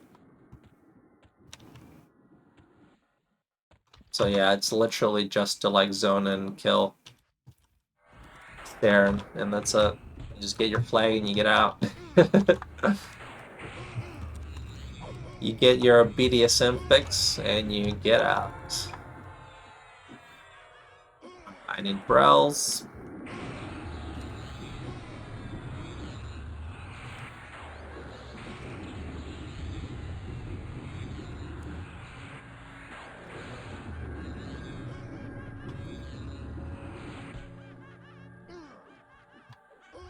Yeah, I think the only time I saw people hunting in there was when they were trying to farm the... Oops. Let's see, I gotta cancel that. When they were trying to farm the key to get into the Saren lair or whatever. And when they were doing that gate necklace, I think you need a drop for that, the Binden Concertia. That, the talisman, the gate neck talisman, I think you need to drop from Torment. I remember people trying to farm something from like the spiders or something. I haven't done the gate neck myself. Yeah, I need to buff Blessing of the Nine. Yeah, something here. Junk buff. Come on, man.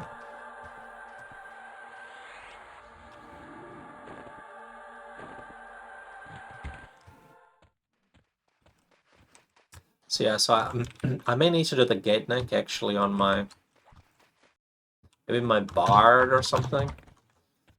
because it's handy to be able to gate to POK. However, having said that, I have farmed the Thurgoden gate brick on my characters, which is the TAKP anniversary stuff, which I mentioned earlier. So every year during the... Oh my god, dude, come on.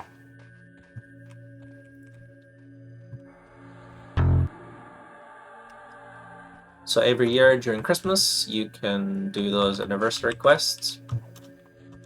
And one of the unique items is a brick that gates you to Thurgoden, which is very, very cool. Unlimited charges. So it's like a port potion, but with unlimited charges. So I have that on all my characters. And actually, how I farmed it was I outsourced it.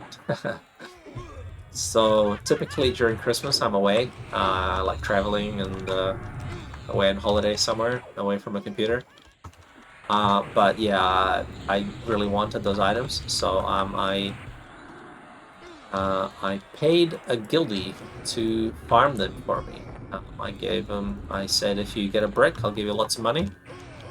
And then he farmed some bricks for me.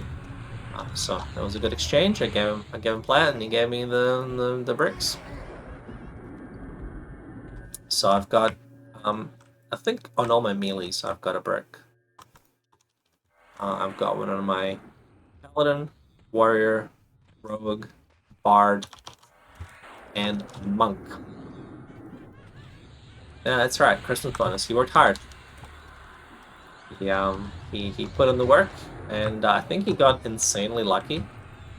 I gave him character info, and I said, "Hey, look, if you get this, don't burn yourself out. Don't try it too hard. But if you got some time and you want to farm some stuff for me, here's 3 characters that I want this on."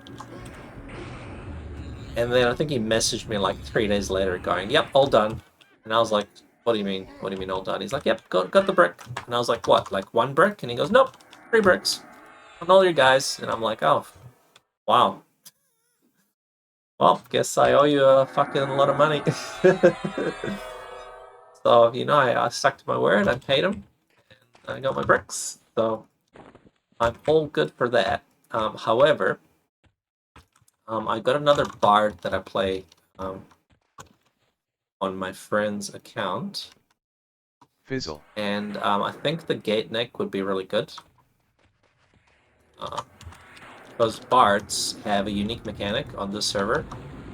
They don't use regents. So the gate neck actually costs like 100 plat to use. You have to buy a shaman made regent that is made with alchemy. And that sells in the bazaar for like 100 plat, whatever.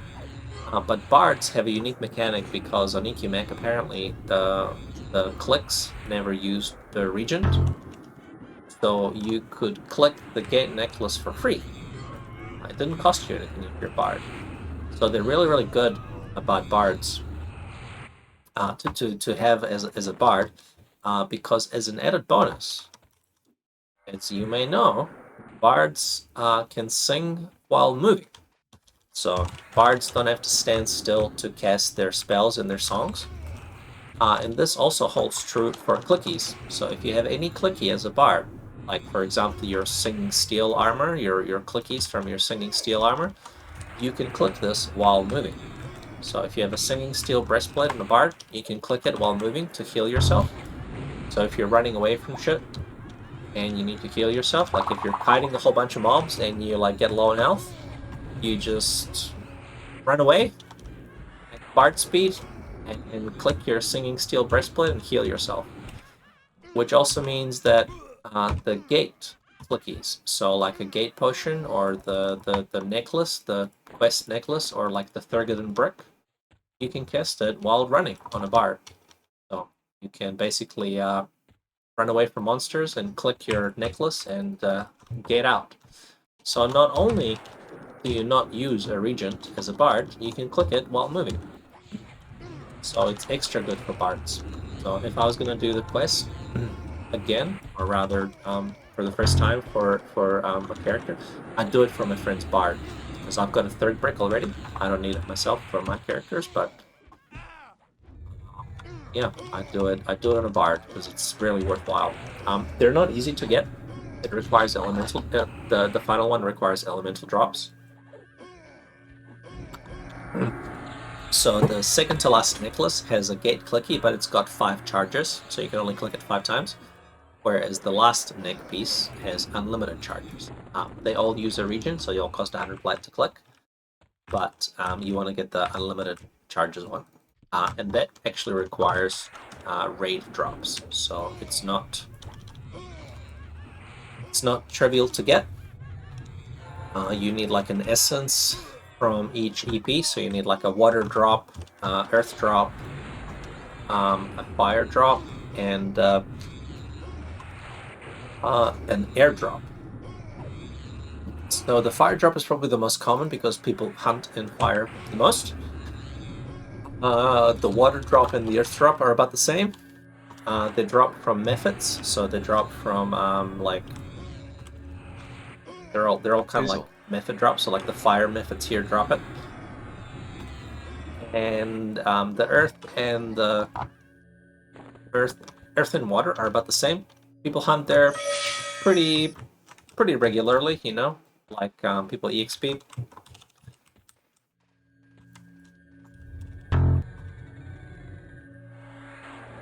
People EXP in water and they EXP in fire and earth quite regularly. Earth has got really good groupable drops. So the content in earth is done to farm trade skill things, as well as really nice groupable rare drops. What am I missing? I'm missing symbol. So those are not too hard to get. So fire most common, earth and water not too bad. However, plane of air. Now that is an absolute bitch to get. It drops from temple guards, the blue little methods dudes. But the problem with plane of air is that nobody hunts there because the zone is incredibly difficult. The mobs, they can't be rooted, they can't be pacified, they can't be mezzed, they can't be charmed, and they come in bunches. Basically, as soon as you enter the zone, you can get past the initial little guard dudes and get into the first tunnel. But then as soon as you get into the first tunnel, there's like this 4-way that has like 8 mobs that you can't split, you can't mess, you can't root, you can't passy, you can't do shit. So the only way to do it is with like an FD splitter and maybe some luck with loitering, and then you can maybe get away with killing like 3 mobs at the same time. And because they can't be crowd controlled and they hit incredibly hard, you basically need like a very strong group, maybe even like more than a group of people, and multiple plate tanks and multiple healers to be able to get past basically the zone and area. And it's just stupidly difficult. Fizzle. So basically nobody hunts there. You can't get past there. You can't like invis or anything. So the whole zone is basically like, unless you have like 2 groups of people, you can't even move past the zone and area. So getting Fizzle. the airdrop is actually like complete and absolute bottleneck of the whole quest. So everything else is like super easy to get. You can like do the whole quest as a trio box. You can farm your shit. And then the final drop, the airdrop, is like, yeah, good luck. You need like 2 groups of people. There's ways to do it if you're creative and you have the right composition and tricks. And if you have... Oh my god, dude. So this fucking enchanter is slowed my pet, is trying to mez people, and is completely fucking my shit up. As long as he hasn't dispelled me yet. So thank God for that. He hasn't dispelled me. But this is why I hate the diviners, right? Whenever I fight a diviner, I try to like chain stun it.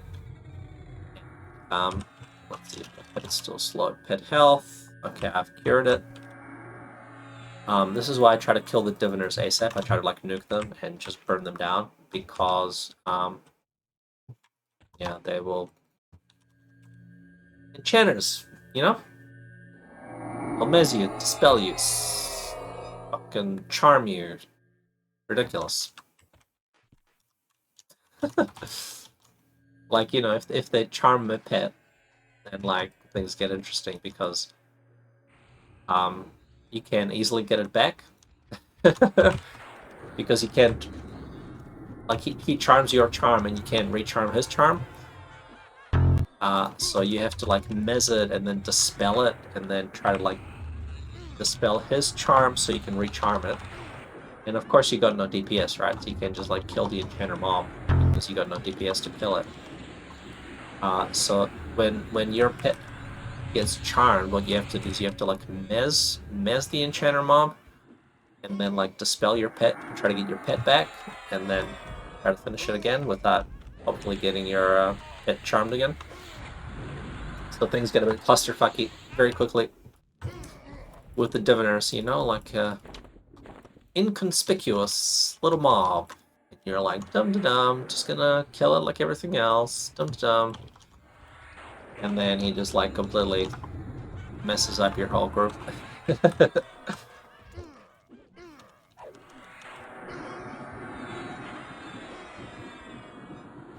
Good times, good times.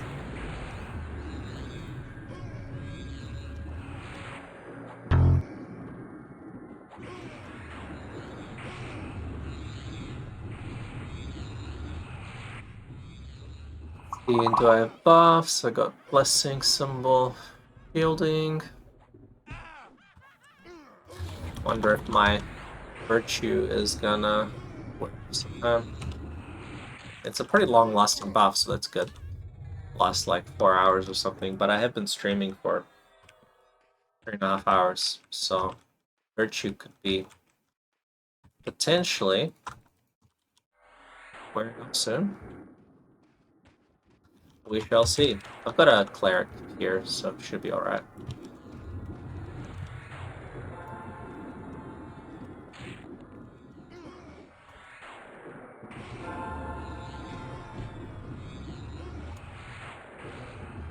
So I think we're up to 9 AAs, which is alright. 9 AAs in 3 hours, 3 AAs an hour, not the best. What's messing us up a little bit is the 6-person bonus. The EXP is quite a bit better with 5, but it's okay. Still good EXP, good company. The wizard is good. Wizard can nuke and stun, so it helps. So when I'm just 3-boxing and playing with myself with just my own crew, I only do 5. But if you have another human, then 6 is worth it because they're contributing and they're helping and they're making things go quicker and smoother. So, 9 AAs in 3 hours is pretty good. Can't complain. Certainly a lot better than anything in Lachlan. So, in Lachlan, the EXP was a lot slower. Typically, you would get like maybe 1 to 2 AAs an hour. So this is a lot better. Yeah, man, for sure. Fizzle. It's much better having some company. Makes the tedium of grinding a lot more bearable. The game is a social game. It's more fun.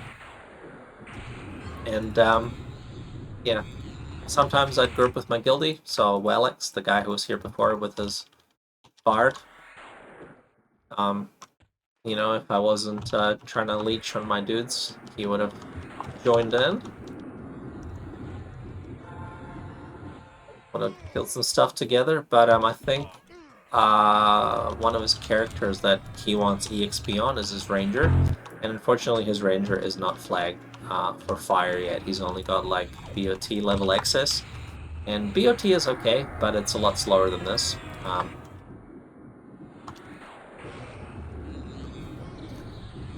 Yes, that's right. Yeah. That's why I've got them grouped, because they're yeah, they're pretty close on the other side of the wall, so they should be getting EXP. Fizzle. So that's my typical little thing. Is what I'll do is I'll play my friends' characters actively while they AFK my own guys. So they just log in and go to sleep. And then like when they wake up tomorrow morning, they just close the EQ client because I'll be asleep when they wake up. So they just kind of AFK there and come back and log Fizzle. my guys out. Because my guys that I would EXP with, my enchanter and my druid and my paladin and stuff, I've got all the AAs, right? So they do not need any EXP. They've got like 400 or 500 AAs, so I don't need to waste AAs on them. So what I do is I play my friends characters, so like a druid or a tank or an enchanter or something, and then they just log in, guys. Yep. The out of range bonus was fucking amazing. I absolutely use that. Because you could, have unlimited characters on EQMac. So I would have 5 people or 6 people or something. I would have a couple that I didn't need EXP on, or had a lower priority of EXP. I would just set them in the zone area or somewhere far away, out of range. And then I would be EXPing, like 2, 3, 4 characters in Plan of Tactics or Plan of Valor or something. Fizzle. And yeah, absolutely, I used the shit out of the out of range bonus. It was amazing. So this is kind of like a vague attempt at that. Fizzle. I'm not getting the out of range bonus, but I am getting the group bonus because, as you know, the group bonus, the 4 or 5 characters is better than 3. So if you're 3-boxing, you want to find a way to have somebody log in and AFK some characters, because even if they do nothing, still okay. I think this guy's gonna get healed. I saw a chaplain casting. Yep, complete healed. There he is. Alright, gotta go and miss this fucking guy.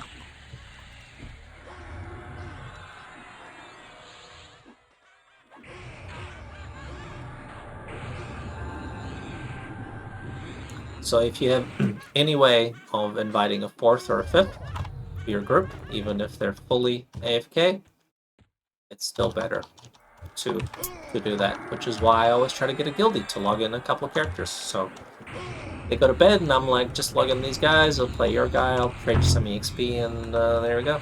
That's a little trade. I get to level up some characters, and I level up their characters and stuff, and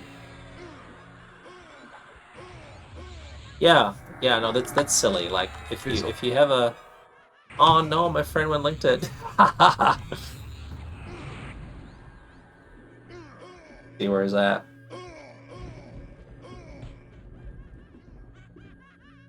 No! Don't link that, he dropped. So there you go, now you're my 4th. Now we get the best DXP bonus, right? Alright, I might actually have to go to bed. Because it's late and I still have to have dinner. I have to eat some food. And I've got a couple of emails I gotta respond to and shit like that. So I've been very active streaming and enjoying the grind. Yeah, tell me about it, man. Thanks for joining. Glad we could hang out, and glad I could induce some insomnia for you. Just doing my part for the community, making you sleep deprived. So what I'll do is, because I can actually use the drops from these guys, I actually know it's gonna be still another like 10 minutes or so until the diviner and stuff spawn. So I'll kill the Magus. Yep, good old collective insomnia. Just hanging out, sharing the trauma. Together, we are sleep deprived together.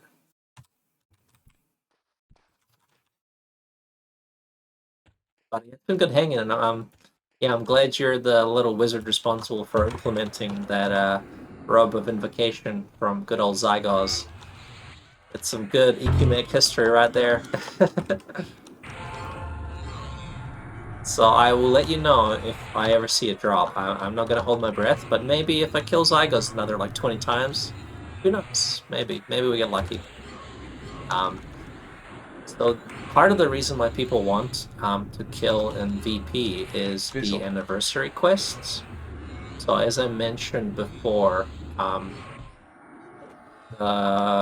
every Christmas, New Year's, there's special anniversary events, and one of the anniversary events is Mayung Mismar. So they brought back Mayung Mismar in Castle Mismar, and he is a raid mob. He is an incredibly tough raid boss. But on top of that, he also has some unique quests. So he will both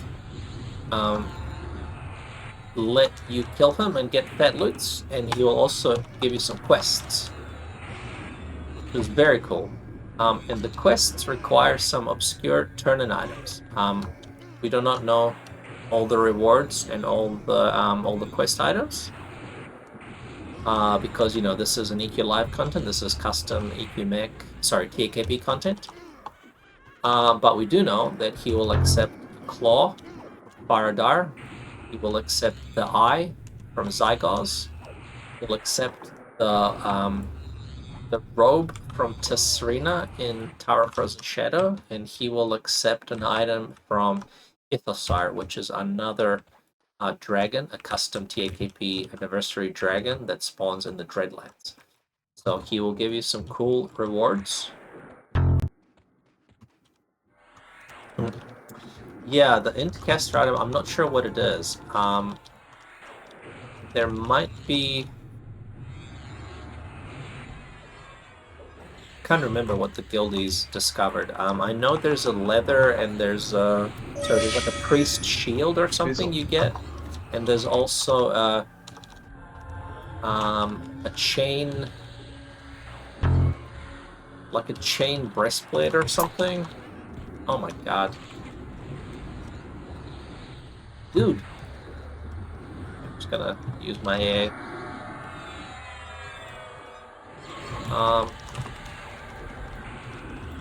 Wow, that's double charm resist. This is ridiculous.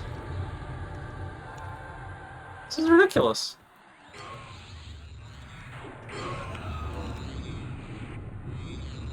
This is ridiculous. So yeah, so people haven't spoiled fully what the rewards are. But I know you get a plate breastplate, you get some chain, I think there's a chain breastplate or something, and there's also a shield. Monks, so monks get a Luigi of the Forbidden, so they get this cool robe that has a shiny metallic robe graphics, which is, yeah, like real cool. So we've got a few monks that are trying to do the fashion quest, so they've been collecting BP drops and working their Mayong faction, so killing and howling stones and stuff. So yeah, it's pretty cool. So next anniversary, we should have a few little turn-ins, a few extra items. I've got a couple of Zygo's eyes, but I don't know what. I think I've got one of my rogue and one of my druid, so I should be able to get the chain and the leather drop, or like the melee drop or whatever. All right, cool. So I've just blurred this guy. Cool. I will go park up and do my little AFK. And then I might come back in like half an hour and just see if there's any name that have spawned. And if they have, then I can log in my Shadow Knight and loot. But I'm gonna go and make some food and have a little break because I've been going hard. I've been grinding hard for 3.5 hours. Get some good EXPs. And thanks for joining me, buddy. Yeah, thanks for the EXP. Thanks for hanging out. Good chats. Good to see you. And I'll see you around another time, no doubt. Thanks for tuning in. Good hanging out. And yeah, until next time. Have a good night or morning or wherever you may be. Thanks, man. I'll keep you posted. The server will definitely know if one drops. You'll definitely know. I'll do it for you, man. I'll do it for you. See you later. Until next time.